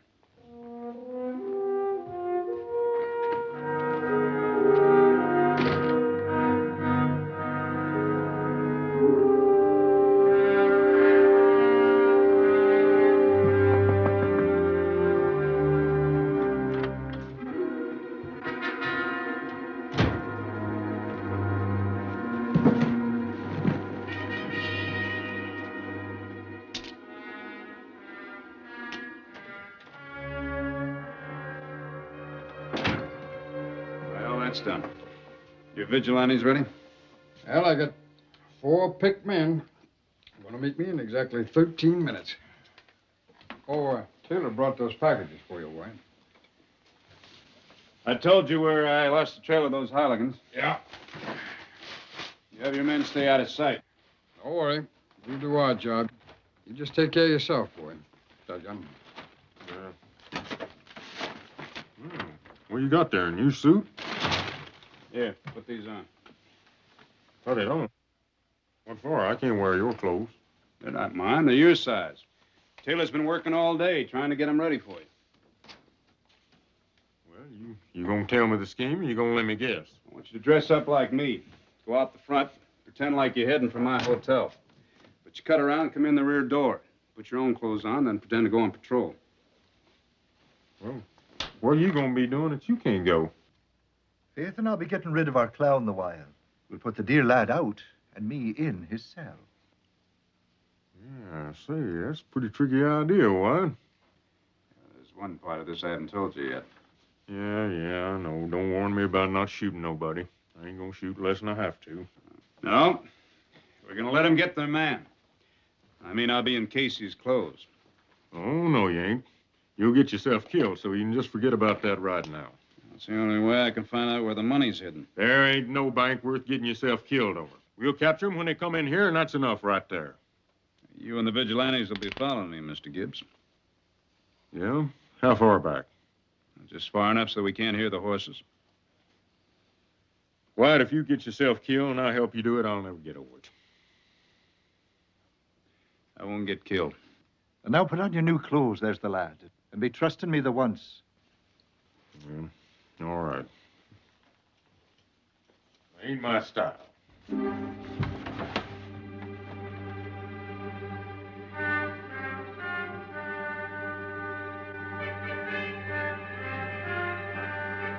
Marshal just left, Tex. Deputy still there? Yeah. Keep watching. Good. Now get your own outfit on and get back here as soon as you can.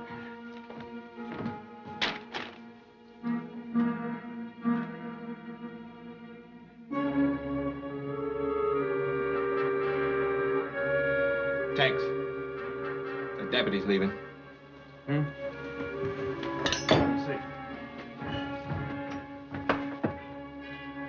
All right, boys. That's what we've been waiting for. On our Newt. You go down the back way. Get the horses. Take them to the alley behind the jail. You got that? Yeah. All right. Get your tote bag. Go get them. You give Newt 2 minutes, then follow him down the back way. You go out the front, I'll follow you in 2 minutes. Now cut around behind the jail quick as you can and wait for me. All right, go get it.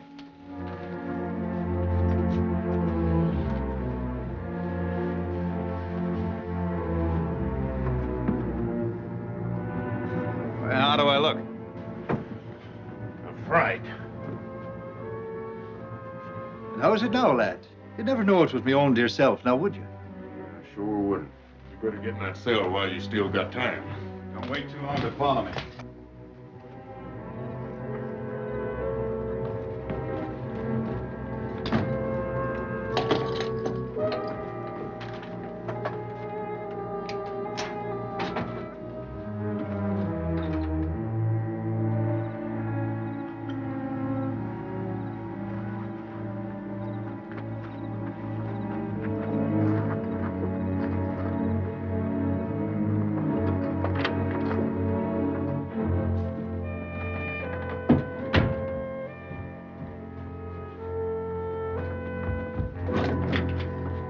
Casey!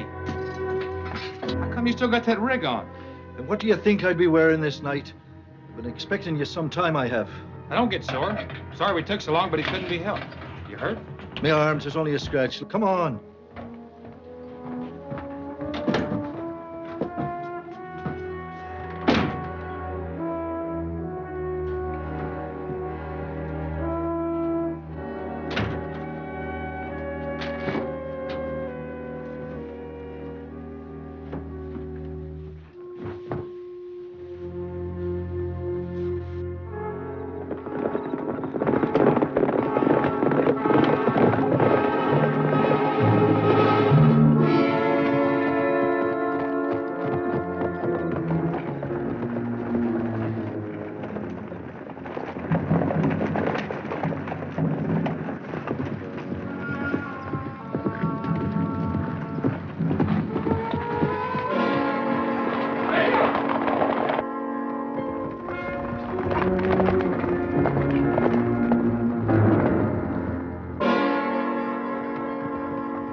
Take your saddlebags.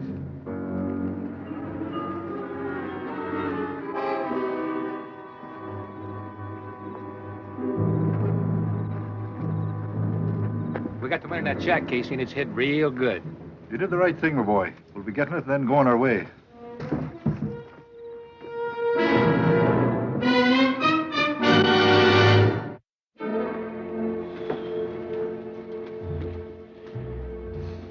You the boys get started on the floor. You don't have to worry about us being followed, Casey. They probably don't even know you're gone yet. Ain't you gonna get out of that rig? We ain't got all day. Yeah, Casey, how come you hadn't took off your mask? Tis not a ghost you're seeing, lads. Marshal Earp of Tombstone, you're under arrest. Hold it. Reach! You all right, White? Yeah. Mr. Gibbs, put the handcuffs on him. All right, boys, put some iron on them. You and the vigilantes take him on back to town. Mr. Clement and I'll take the money. Well, the bank's sure going to be glad to see you, White. All I want out of this is to see Mr. Clanton's face when he hears we caught those no-good clowns.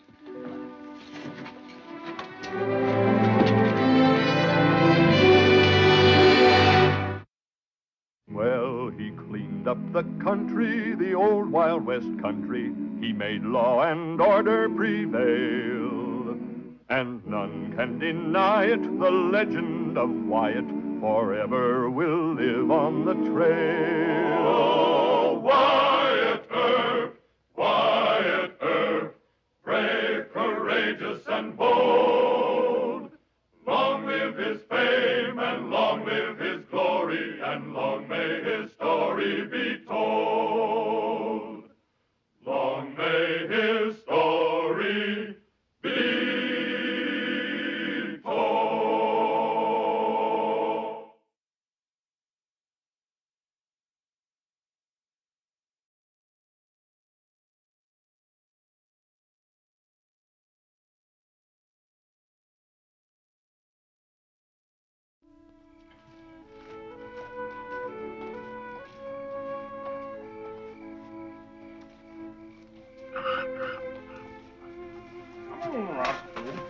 Seem as if you was working for a banker. Don't be so contrary. You're working for the law now, and that means you'll take your meals when you can get them, and you're going to be staying out until all hours of the night.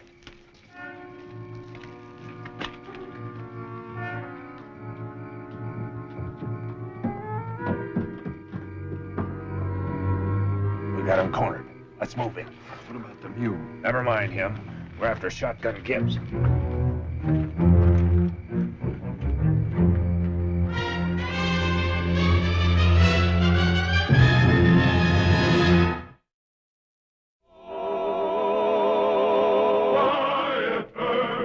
Wyatt Earp, brave, courageous, and bold.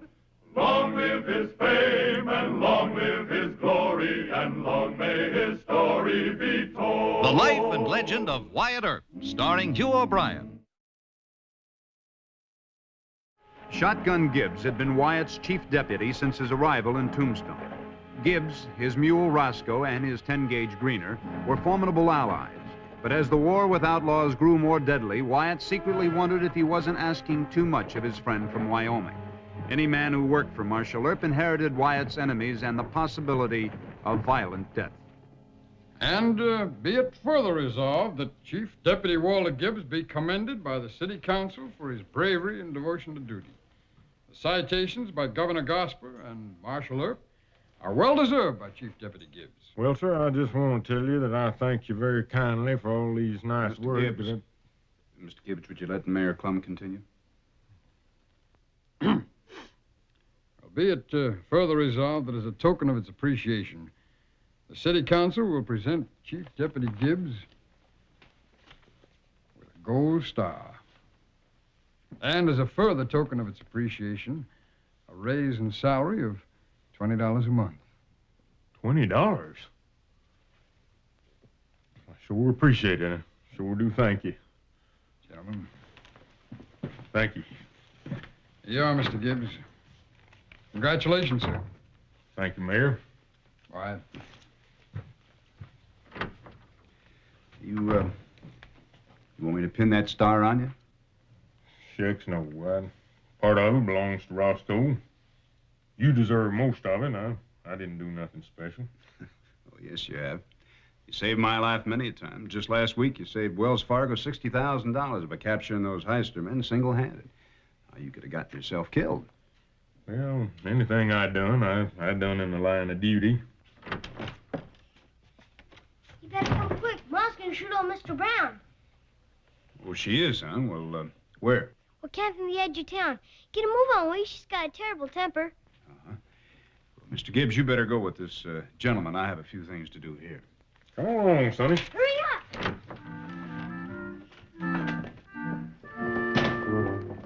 Hey, wait for me!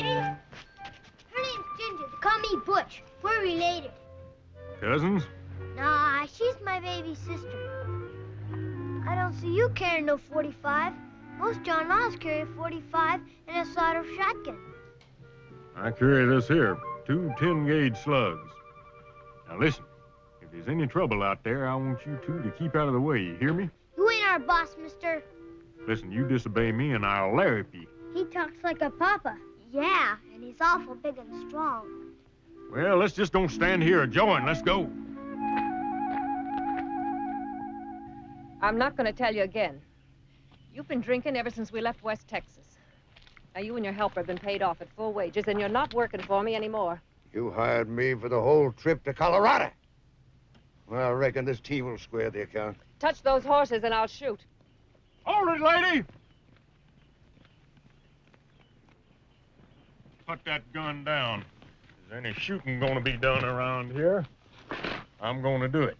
Now, what seems to be the trouble? Nothing serious yet, officer. I told him if he touched my horses, I'd shoot. And I will. You keep out of this. This is between the lady and me.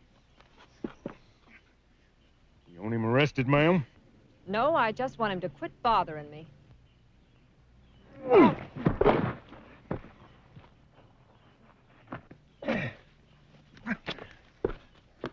hear what the lady said?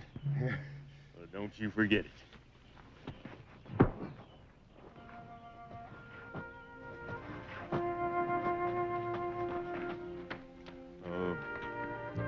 Children was acting like they didn't have no papa. That's right.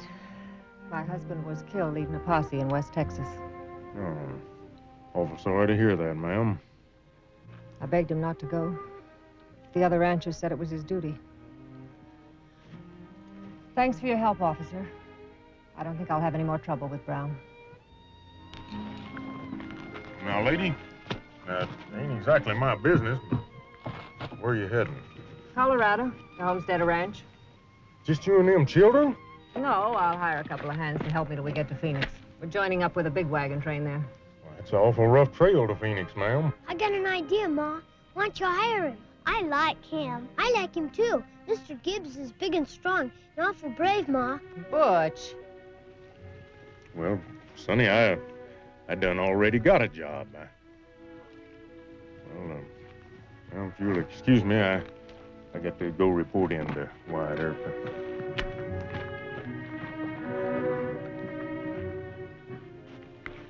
Who's bossing the outfit? Well, you are. I only just thought. Well, stop it. You embarrassed the poor man. Now I've got to watch the wagons. You find a newspaper and tell them to run this advertisement. Yes'm, but does Ginger have to dog me? Everywhere I go, she follows me. Ginger, you stay here with me. Can I ask that John Law to be my papa? That's John Ma's to ask him. Butch! Yes'm. And you get up in the wagon. You know yourself, Wyatt, it ain't safe. A lone widow lady with them 2 children crossing that trail to Phoenix. Won't she advertise for a couple of men to go along with her? Well, sure she would, but what kind of hands would she wind up with? Hoodlums, probably. There, you see, Doc knows it ain't safe. Well, I'll see if I can talk her out of it. Bear down on me, will you, Wyatt? I'd sure hate for anything to happen to Butch and Ginger. What about their mama? Well, to tell the truth, I don't approve of her. She's hot-tempered and stubborn. Well, I'll see what I can do. Yeah. Gibbs, are you in love? Says which? The widow Byfield. Have you fallen in love? Doc, you're stone deaf. Ordinarily, I oppose marriage. To most men, it's a living death. But it might mean your salvation, Gibbs. I don't take kindly to joking on such subjects, Doc. Neither do I. At most weddings, there should be a firing squad present, so that the groom will know what he's in for. But in your case, Gibbs, I think the good Lord intends for you to be a husband.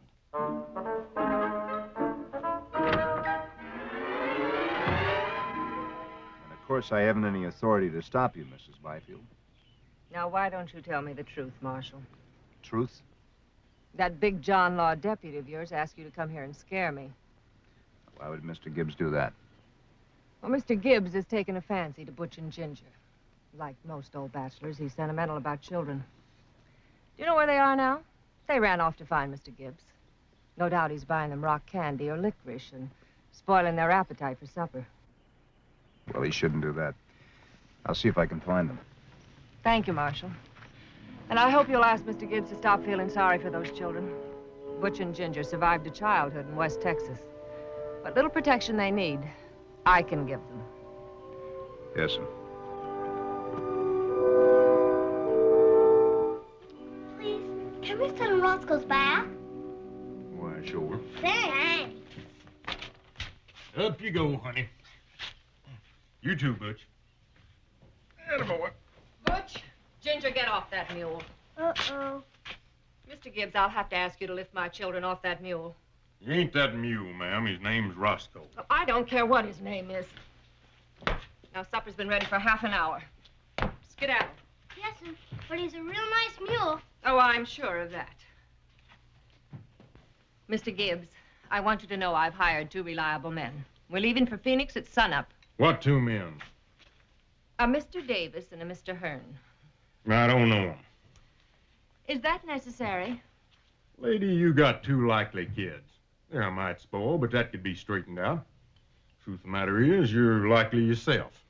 Indeed. Yeah, the only trouble with you is you got a big chip on your shoulder. You ought to get yourself a husband to take care of you and them kids. Someone like you? Oh, no, I ain't applying for the job. I got to stay here and help Wyatt Earp. Now, a lady like you ought to find herself a decent, honest man. Widow lady ain't got no business traipsing off to Colorado or any place else trying to go it alone. You're right, Pert. You ought not to have no trouble finding yourself a good husband, providing you got the sense to look for one. Why, you impertinent lummox.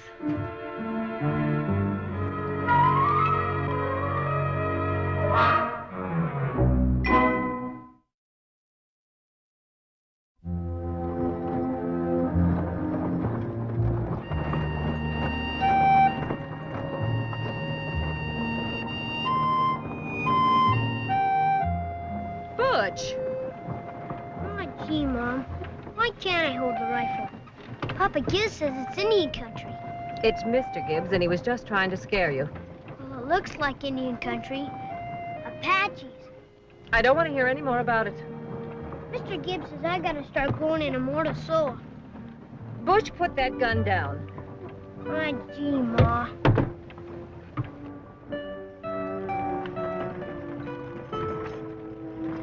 Whoa! Hold it, Mrs. Byfield. Whoa! Whoa!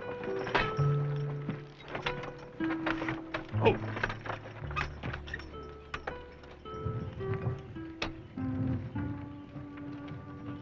What's wrong, Mr. Hearn? Sorry, ma'am. We left our canteens in your wagon.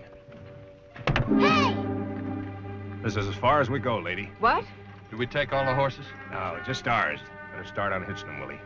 You can't do that. The law will get you. You're nothing but dirty robbers. We're giving you a fair chance, boy. Hush now. They could steal this team, too. That's a sensible way to look at it, lady. I ain't scared of you. Butch! Hey, you're a right spunky kid. Smart, too. You better be smart, too, lady.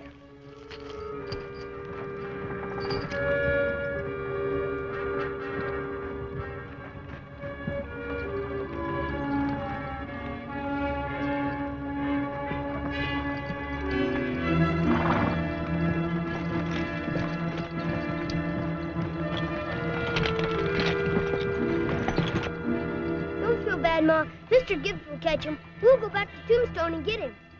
No. But they robbed us. We'll go to the next town and tell the officers there. Look at Mom. Mr. Gibbs and Mom here.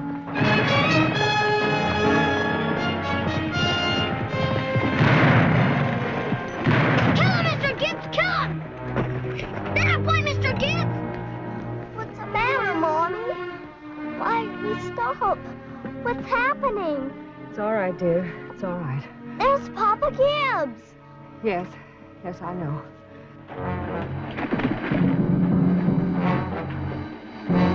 Mr. Gibbs, kill him! That boy, Mr. Gibbs!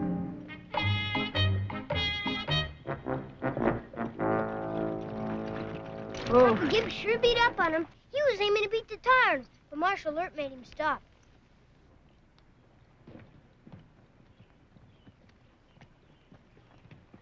Hello, Papa Gibbs. Ma'am? Wait for me, Papa Gibbs.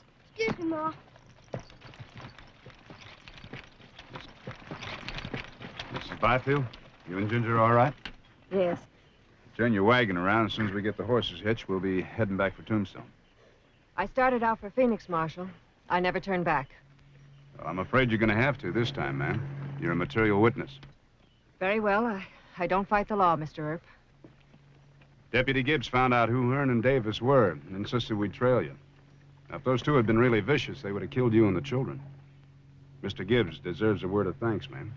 I think so, too, Mama.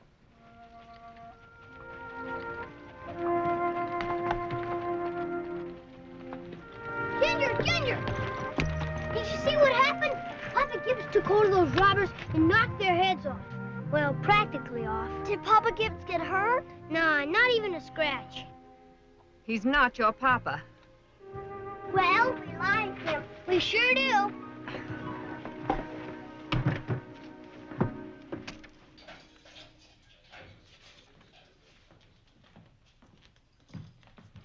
Gentlemen, your lawyer put up bond returnable in Judge Spicer's court at noon tomorrow. Here are your belongings. How about our guns? I think you're safer without them. Mr. Gibbs might be tempted. We got a couple of friends that... Shut it, Willie. We'll see you in court.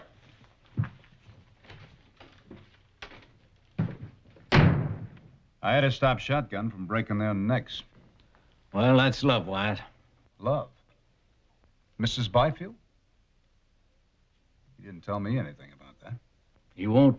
He's too loyal. Why don't you let him go, Wyatt? He likes that woman, but he isn't going to ask you to let him go. Fire him if you have to, but get rid of him. Dr. Holliday, Cupid's right-hand man. No, it's more than that, Wyatt. Shotgun never did learn how to use a .45. He's accurate with that cannon, but in a gunfight, it only holds 2 shots, then he has to reload. This isn't a 2-shot town anymore, Wyatt. Yeah, I thought about that myself. After Tombstone has been cleaned up, he can come back here if he wants to. Let him go to Colorado. Well, if I told him I could get along without him, it hurt his feelings. He's a good friend of mine. Besides, I do need him. All right. All right. I'll give him the plushiest funeral tombstone has ever seen.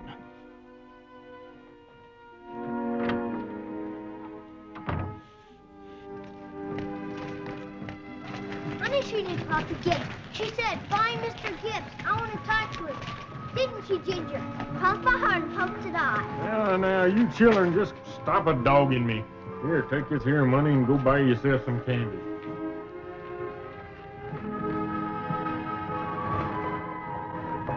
Why don't we go with them? You know Mama won't want us around when she asks him.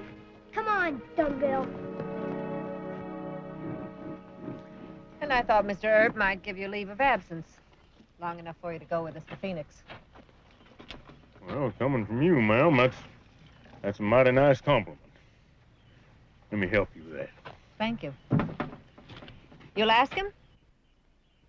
Well, ma'am, I can't hardly do that. You can't? No, ma'am. You see, over there in Tombstone, we're running mighty short-handed, and I'm afraid Wyatt might think I was running out on him. I see.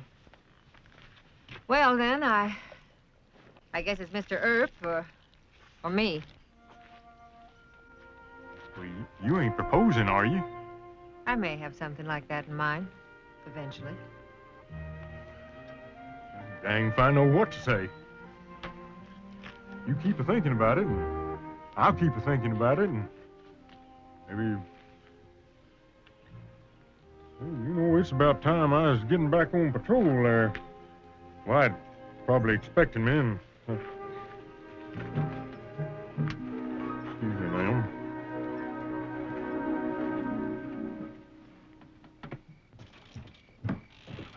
Wyatt? Where's Gibbs? Putting Roscoe to bed, I reckon. Hearn and Davis were making fight talk in the Oriental. Let's check the corral.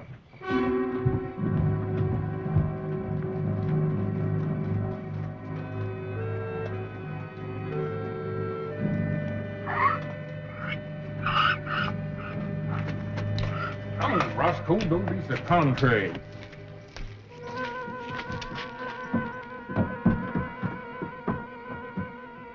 We got him cornered. Let's move. What about Roscoe? If he gets in the way, shoot him.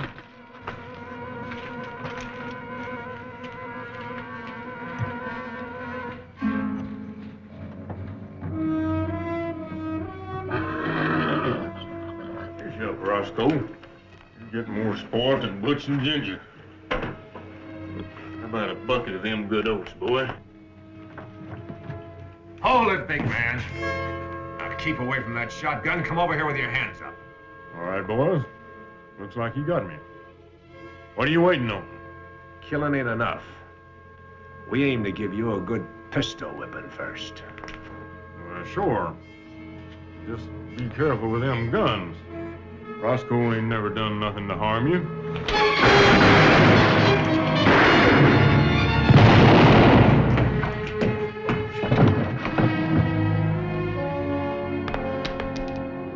You didn't get him. We better clear out. No. We can see as good as he can. Halt! You're under arrest. Hold your fire, Mr. Gibbs. We'll go through the barn. There's a side door. We'll get Gibbs on the way. Come on.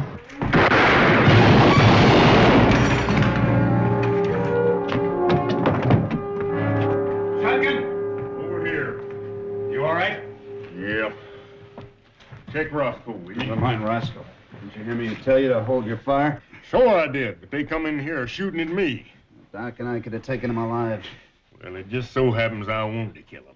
Your leg busted? No, I don't think it's that bad. Let's get you over to the office where there's some more light. Doc, give me a hand. Watch. Get your weight on your right leg.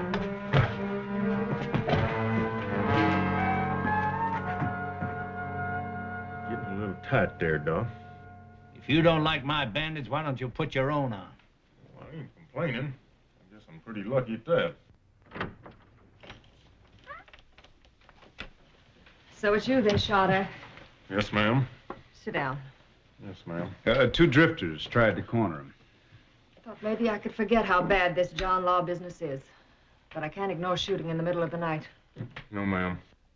Then I come in here and find you're hurt. You didn't start it, Mrs. Byfield. Law officers never do, Marshal. It's more than a woman can stand. Twice, anyway. You just forget what I said about taking us to Phoenix. I hope you get along all right. Thank you kindly. See what I mean?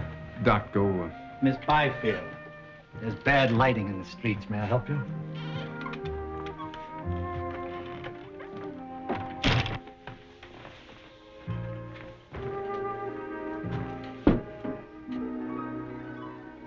Sit down, Mr. Gibbs.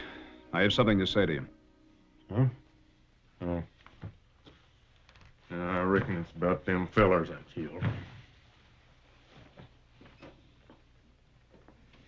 You, disobeyed an order. Well, I ain't sorry I done it. I ain't apologizing. Killing them was for a personal grudge. You did it to get even for what they did to Mrs. Byfield and the children and for shooting at Roscoe. Besides, you killed them needlessly. I told you to hold your fire. I reckon you did. I'm sorry to have to say this, Mr. Gibbs, but I'm going to have to discharge you.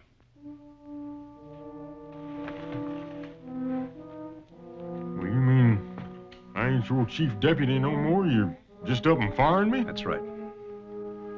Well, you need me, White. Why, even before Dodge City, why, me and Roscoe always been your right-hand men. Well, after all the things we've been through, hadn't you just up and fire me? I have no other choice, Mr. Gibbs.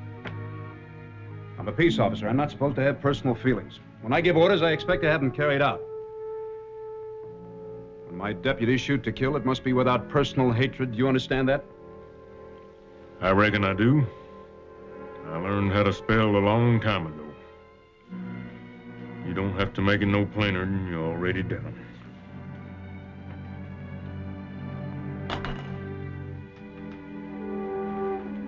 Mr. Gibbs? Yes, sir? Let me hear from you.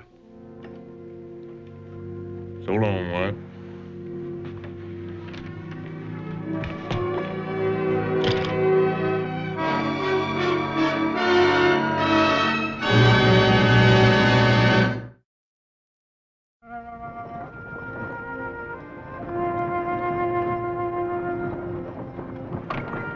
Sure was fond of White Earp, but he turned on me, fired me. He loves you. Got a mighty poor way of showing it. You'll forgive him. Well, I already done that. He can't help being the way he is. Worse than Roscoe lots of times. Someday, I think you'll see better what he's done for you. Maybe. Maybe so.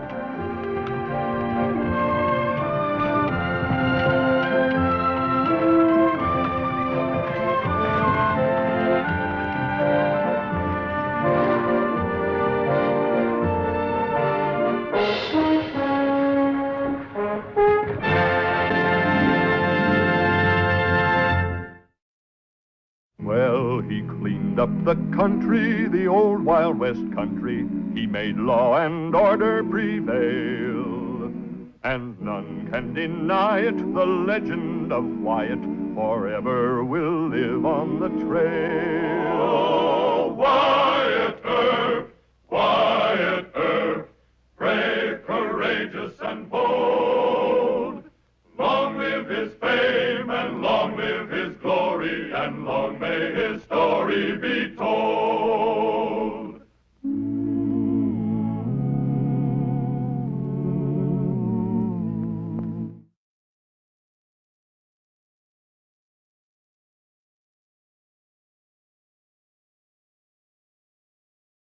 ভালোবাসা সুন্দর, ভালোবাসাও সুন্দর। মানুষ নিজের অজান্তেই ভালোবেসে ফেলে।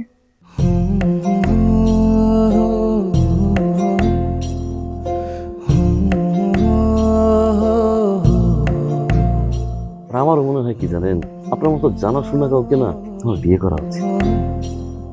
এটা কি উপলক্ষে? ম্যাডাম, ফুলটা গ্রহণ করুন, তারপরে বলতেছি। ভোটার আইডি কার্ডে যার স্বাক্ষরের জায়গায় টিপসই দেয়, এখানে কেউ ডাক্তার। এই দুইজনের মধ্যে যে আগে ম্যাডামের মন জয় করতে পারবে, ম্যাডাম তার। একদিন না দেখলে তোমায় বন্ধু আন্ধার লাগে সব তোমার এই প্রেমে এমনই টান। রুগীদের তো ডক্টরের কাছে আসলে ব্যথা কমে যায়, আপনি তো উল্টো হলো কেন? আপনি কি একটু উল্টা? তোমায় ছাড়িয়া যাব মরিয়া, তোমায় ছাড়িয়া যাব মরিয়া, যেও না বন্ধু আমার ভুলিয়া ভুলিয়া। আমার মনে হয় আমার সমস্যা কপালে, ম্যাডাম আমার কপালে নেই, আমার কপালে আছে দাগ।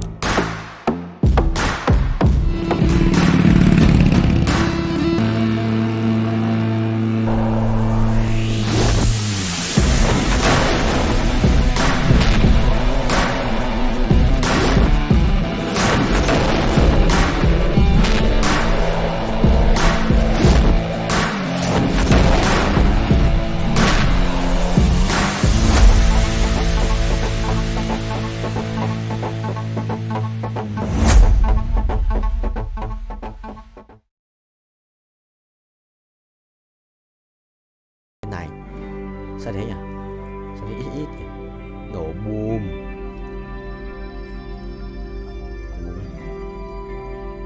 Sao mày? Trời ơi. Không quá rồi.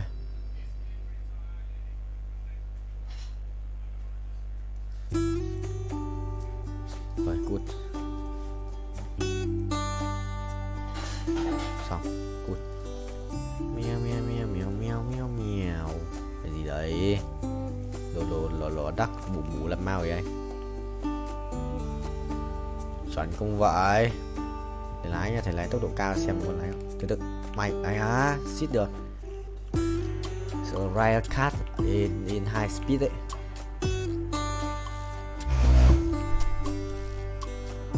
Chuẩn không? Đây á, không được. Sợ tốc độ cao. Tốc độ cao đét mà. Rồi một lần, hai lần thứ hai, 300 lap à, 400 lap. Chuẩn không thầy? Chuẩn không? Chuẩn không?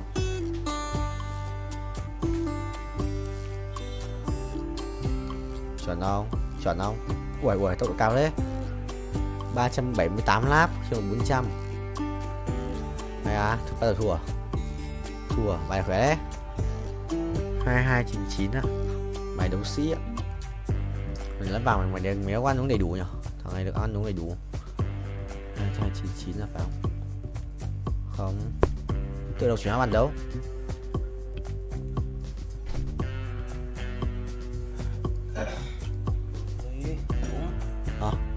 Đúng đi em. Lũng.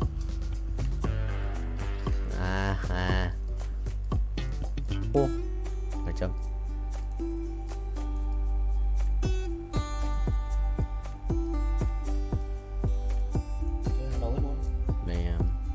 Full rồi.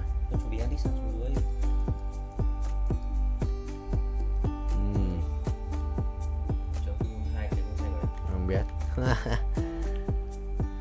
Ok thầy ơi, mày sẽ ride a cat. Lâu rồi, 15 phút. Well played bro. Mày lái luôn đấy, lái bình vua lái racing boy.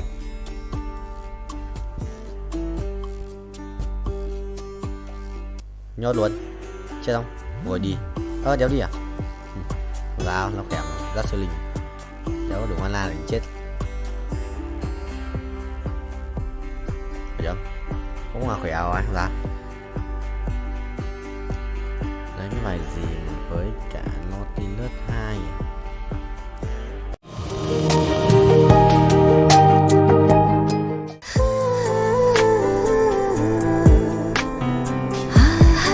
আপনি কিন্তু দেখতে যথেষ্ট সুন্দরী একজন মানুষ, দেখতে বেশ romantic, যেন শেক্সপিয়ারের নাটকের কোনো নায়িকার মতো। ভেবেছিলাম, কিন্তু আপনি তো পুরোটাই মর্মান্তিক। যে কোনো মানুষ আপনাকে দেখে মর্মাহত হতে পারে।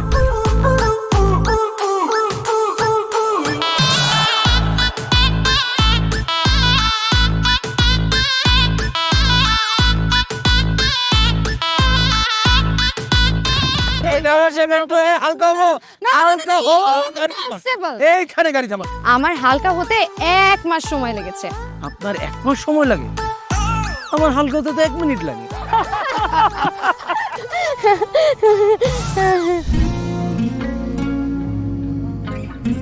আমার কাছে মনে হয় জীবনসঙ্গী এমন হওয়া উচিত যার সাথে আপনি প্রতিটা মুহূর্ত উপভোগ করতে পারবেন, সারাক্ষণ খুনসুটিতে মেতে থাকতে পারবেন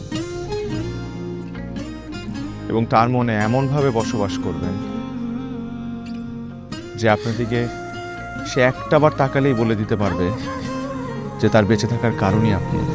পথে চলতে চলতে কথা বলতে বলতে কখন যেন হলে আমার জানি গল্পে গল্পে মিশে অল্পে অল্পে আমিও হয়ে গেছি তোমার। ছোট ছোট ভুল ফুটে হলো ফুল যে তোমাকে পেলাম, গুটি গুটি পায়ে স্বপ্নের নাই আমি ভেসে গেলাম। আপনি কি মনে করেছেন একজন মানুষ আমার জীবন থেকে চলে গিয়েছে এবং আপনি সেই সুযোগটা কাজে লাগিয়ে আপনার ফিলিংস গুলো আমার কাছে এক্সপ্রেস করবেন আর আমি সেটা হ্যাপিলি অ্যাকসেপ্ট করে নিব? এই হচ্ছে আপনার বন্ধুত্বের নমুনা? রোদের পাখি তোর শহরে আমার মনের স্বপ্ন ঘিরে, ওরে পাখি ওরে সারাক্ষণ তোর শহরে বৃষ্টি হলে ভিজে আমার মন।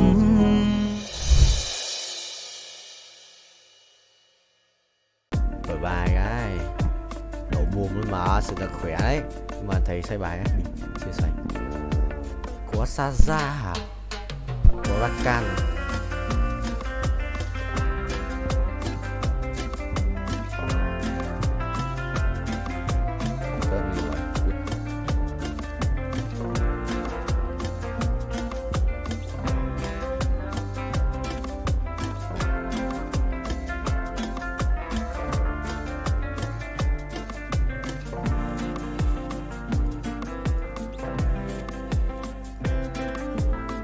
chọn thắng bại.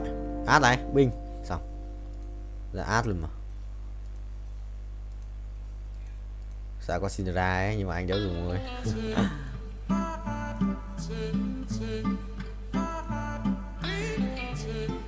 Ui, xét này. Xét đây là bài cảnh đẹp đéo chịu được. Không sao, đây ơi. Bay cho đời, quay đều, quay. Ui, con lắc rồi sao, cút. Mày đi, xong rồi có át rồi. Ngày đánh bài va vẫn. Sao ra còn bài đẹp phết. Định mạnh cái xét này, ui, bình điết. Xét là mình sẽ thiếu là một cái cung mà. Cung với cung một con Kitana hoặc là một nhằm con Nautilus để lấy cái thú tượng để cho in nào. Bắn cung không? Bắn cung lấy đồ cho át trước khi thầy. Ui, rồi xong nhặt nhầm đồ. Ha ha. What the hell man. Nhặt nhầm đồ. Thế mà cũng đòi lái xe. Đùa tao à? Đùa tao không vậy. Thế mà cũng một cộng một ending trốn ngủ không? Trốn thầy không? Cinderella này cút, có một cút, đeo hiểu. Nhặt ngu đấy. Ngu đấy. Tới đây. Rồi xong. Sao có thằng này đây? Thì mẹ có ai mà phải có cái thằng này đây nhỉ? Đúng rồi. À, mình muốn mà, cút. Nè.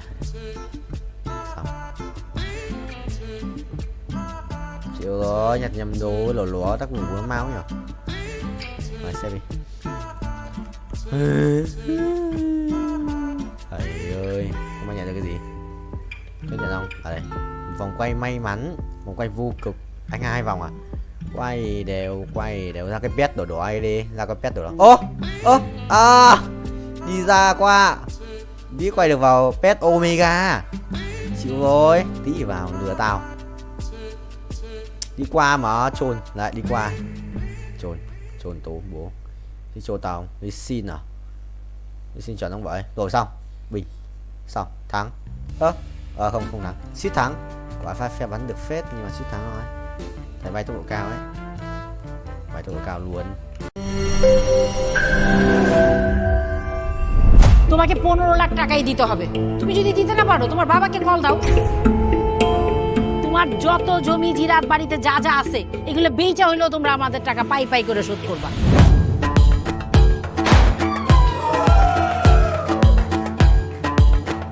একটা ব্যাপার কি খেয়াল করছো?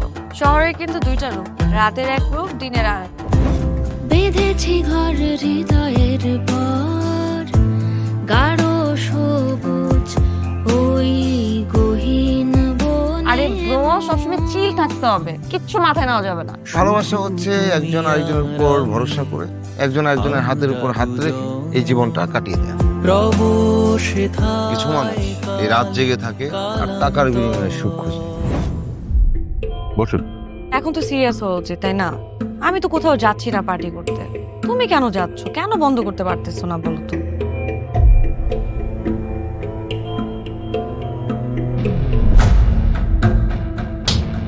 কার যে কোথায় সুখ সেটা তার প্রিয় মানুষটাও কখনো জানতে পারে। পাশাপাশি তবু যাচ্ছি বিপরীতে, কাছাকাছি তবু যাচ্ছি বহু দূরে। Hi, you look good. Thank you.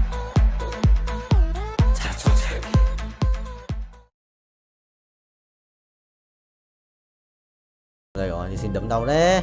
Chết mày. Ô. Ui. Chịu. Một chết không chết. Nhưng mà con quả tí giết con chít. Quả giết con chít xong là nó chết luôn. Quả chít chảy đau đấy. Chôn tao. Bài thằng này cũng khỏe à. Thằng 29 chưa chết à? Xong rồi. Gặp cái nào mạnh nhất rồi. Xong. Đây đi. Đâu có gì nhất rồi. Thôi bài full rồi nhà xét cơ, đâu có xét. Thảo xét. Tí ăn thằng này à. Thế quả thì mình sẽ xếp bài lệch sang một chút thì sẽ được. Sẽ xét lui sang đó. Rồi.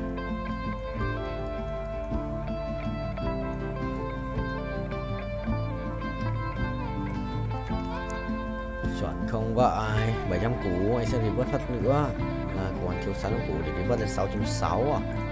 Anh có revert lên 10 ấy. 400 vòng rồi này. Ông vượt qua kỷ lục 430 quay không?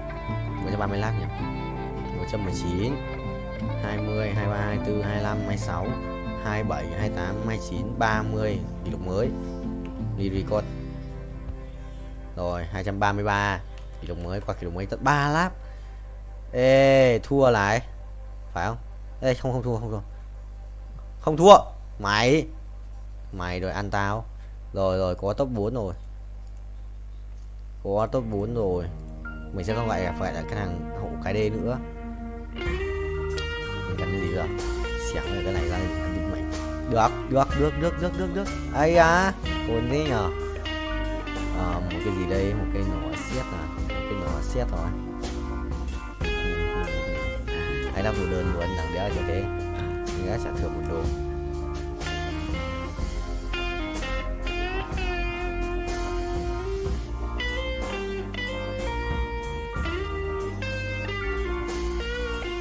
Xét cây đam phép à?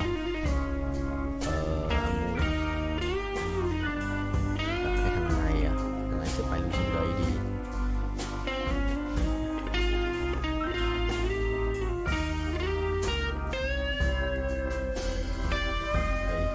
Xong. Để xua thầy Galileo bên kia. Xếp bài láo hả? Để bay nhanh như ngựa ấy. Thì xếp bài láo thì nó mới phù hợp. Ok, sự là phù hợp ấy. Không được, không phù hợp rồi. À, sắp đi rồi. Sao át đứng đây chết nhở? Ê, thằng khỏe đấy. Đừng quăng át nữa, làm ơn. Thua rồi. Rồi, thôi. Chữ mấy? Chữ 9 à? Chữ 9, bên top 3. Đây. Thằng kia bài ấy mạnh phết. Bài đéo gì cái tim. Khỏe. Không biết là khỏe. Chia anh mày đi. Ai cả thời nhà anh nữa. 134 ạ. Cái nút lên cho nhiều phết. 135, 36, 160, 36 chuẩn. Léo ấy. Mày tích lẻ. Tắt một tiếng rồi. Hàng kia khởi động à? Hàng kia khởi động một mới à? Chân không? Đúng trường chân ái. Nghĩa sự kiện 100 lap à? Tôi vượt qua kỷ lục chúng ta. Sự cần vượt qua kỷ lục ấy 600 triệu coin thì đi vớt tiếp. Đéo bật auto thì vớt được. Đéo thì cũng tiền.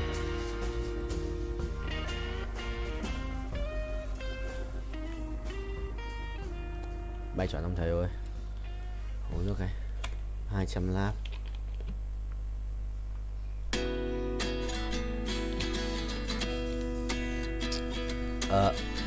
Chọn chưa?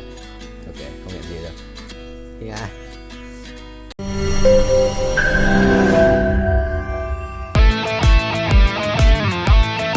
দরকার পড়লে একটা রিকশাওয়ালাকে বিয়ে করবো, তারপরে তোকে বিয়ে করতে তুমি যদি মরে যাও আমি তোমাকেই বিয়ে করবো। দেখো বিয়ে এত সোজা।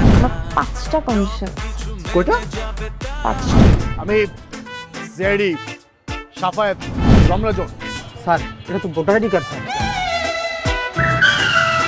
বাড়িতেই করবেন নাকি হোটেলে? না আপনি যেমনটা ভাবছেন বিষয়টা তা না।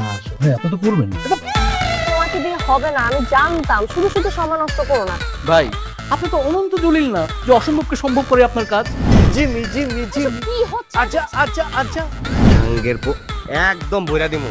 যাচ্ছে সব বাইট কর। শর্ত দিয়ে বিয়ে। ভাই যে বয়সে মানুষ গার্লফ্রেন্ডের কামড় খায়, সে বয়সে আপনি কুত্তার কামড় খেয়ে হাসপাতালে ভর্তি হয়েছেন।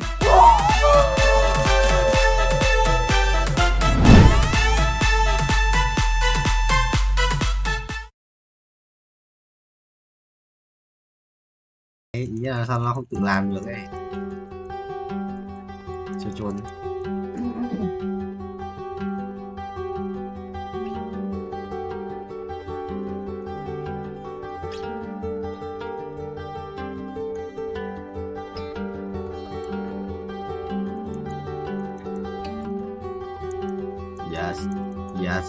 Yes.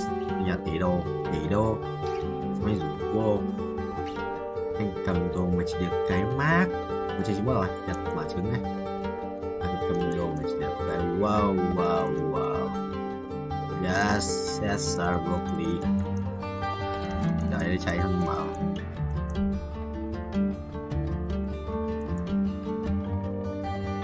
Cái thua à.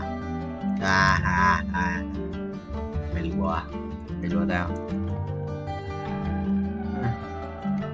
Cái phòng tập tạ đông dốt chịu, phòng tập tạ đơn đông như lợn mãi vì sao vậy người tao mới vào.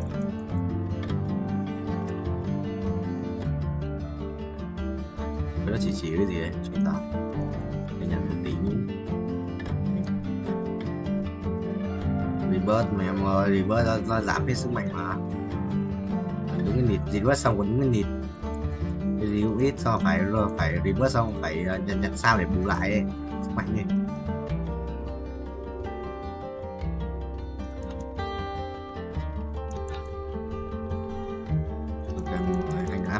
Em up một cái viết ở nhà em của anh ấy, cái một tiếng không gọi như anh nhau ấy, mà anh quay sau em vào quay luôn đấy.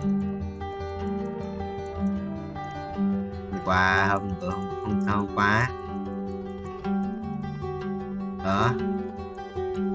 qua ngày mùng 5 năm 07 binh chi linh có bấm viết mùng 4 không? Mùng 5 chắc chắn một tiếng mùng 5 rồi. Biết có không? Đó nó gần một tiếng.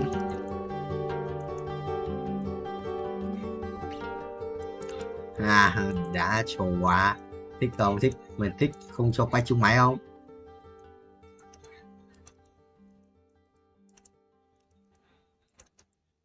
Đâu?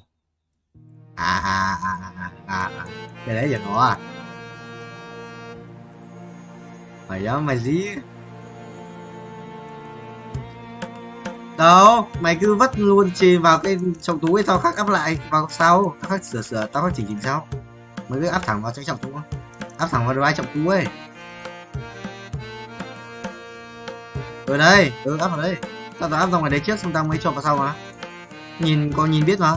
Wow, ở cái tên file có ngày mà mày nhìn thấy à? Tên các file có ngày 2024-07-03 đấy, ngày đấy. Tao làm chuẩn nhất.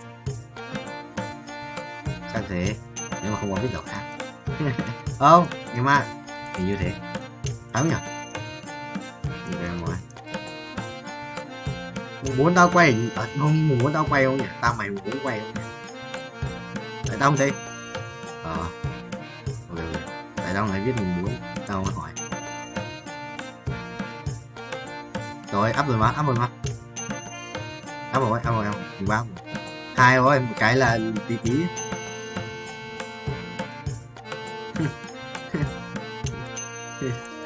Nhóc. Cái thằng yêu khôi tập rất vớ vẩn nhá. Cái anh đang tập một máy đúng không? Anh tập đủ 3 set trở lên này, 3 hoặc 4 này. Anh đang tập được 2 set rồi, xong nó tập xong một lần máy đấy, xong nó đổi máy, nó bảo ê ra chỗ kia đi. Gì? Mày đổi chỗ không? Cái tập một cái một tí thôi. Xong à, đang tập tay đâu mà ra chạy ra tập vụ cơ, xong tao bảo nó là bảo là nó đang học quen lại với máy. Mình biết không ơi, nó bảo nó nghỉ lâu rồi thế nó làm quen lại.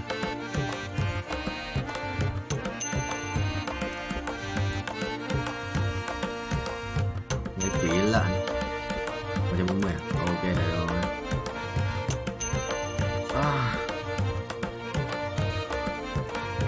Thực sự là cái chỗ này cho chỉ các kiểu ấy. Phải vào nhau đét mà, anh cái kết bạn.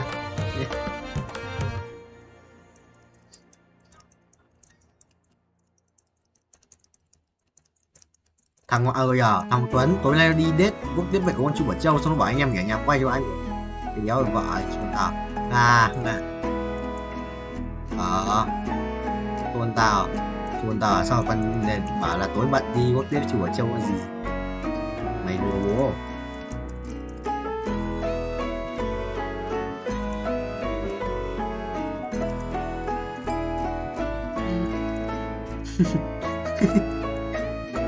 Không, nhưng mà đi làm cái gì sao đúng việc chứ, việc người khác bắt mình làm luôn à? Mày thích không mình làm được không?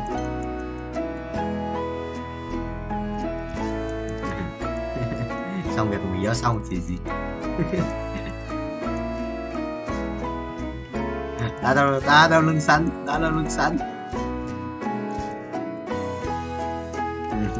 Anh tưởng là anh biết là anh nghĩ là bảo bọn bố ghép mặt vào xong có tính tiền vít đấy của bọn bố không?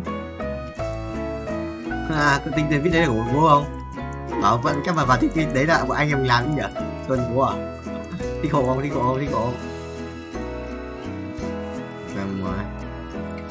Em quỷ đấy. 200 rồi này. Rồi anh nhớ lại anh nhặt đồ anh quay trứng mà cho là dễ phải kéo chơi game này. Làm chơi game này một tiếng lên. Với anh đi về xong rồi mấy chút sóc ấy. Sóc đồng được kéo chịu. Sóc đồng được mà. Và tập xong đi về mới lại sóc về, xong nó sóc cần cái đau không kéo chịu.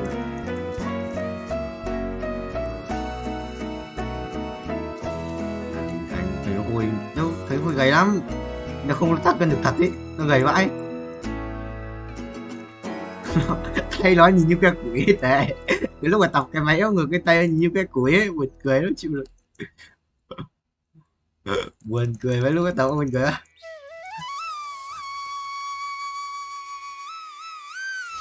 Hiểu à? Là mày không quay được, là quay mấy tiếng rồi. Là mày quay mấy tiếng rồi vô.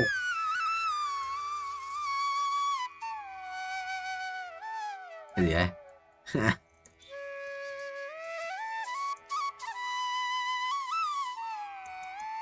Ôi, anh rebirth rồi, của anh là cụ đi gì. Rồi anh là vua, anh reverse rồi, anh là vua được chưa? Tên của anh là vua. Cách làm béo cách farm cực kỳ nhanh là vào tháp infinite cho tài. Farm cực kỳ binh chi linh. Vào đây là trước kéo nhau mà, nếu hiểu.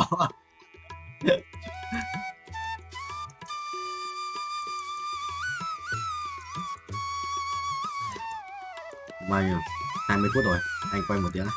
Rồi bây giờ cho nó anh tưởng nó béo đánh liên minh cơ. Sao đánh? Vua zero à? Vua zero. Vua ba. Vua ba cô ba có mấy cái chết này đi mua đồ ấy. Mua đồ ấy. Mấy thằng ấy toàn mấy thằng ảo giá thôi, cứ bán sự đắt thì bán như vậy. Anh mua rồi mà anh quỷ chết mà. Anh quỷ chết trong đấy mà. Phải đổi xe gói lên tô để xem thằng nào bán giá hợp lý nhất thì mình mua. Còn phút. Thử ra mình đi farm đồ chị cho nó á.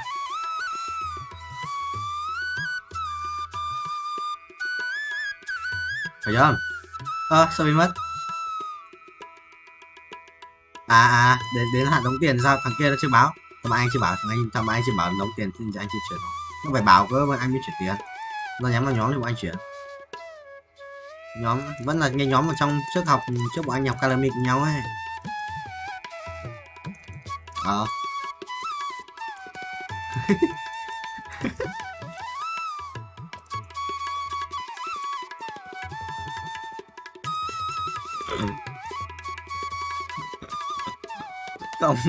Còn một broccoli Roblox à? Xuân quá. The basic.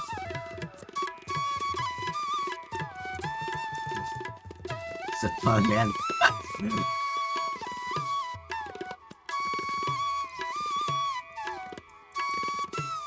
Game này nhìn giống người mà, game đấy mấy thằng người còn nhớ mày còn nhìn giống người tí đỡ cuối vuông. Chả qua không có auto mà. Thằng nào ngắm nhiều ấy.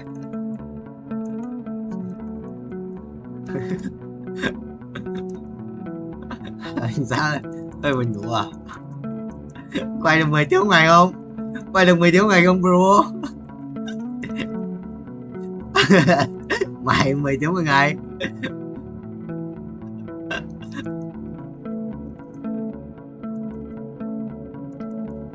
Nổi không? Một nghỉ phát đi sáng không?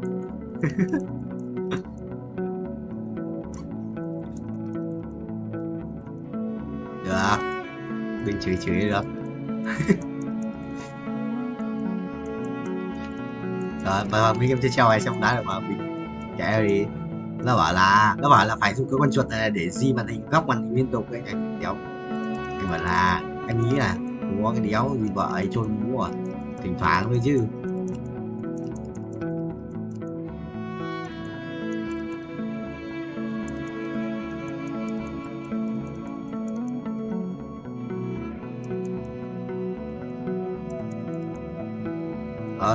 Được mà. Có cái gì rồi mà. Có cái auto click mà gì. Thực ra, không cần đâu, Nam mà mày biết cái phím di chuyển được không? Mấy phím di chuyển đấy. Mũi tên ấy, đấy mấy phím đấy cũng xoay màn hình được mà. Mấy phím đấy xoay màn hình được mà Nam. Mấy phím đấy xoay màn hình được mà.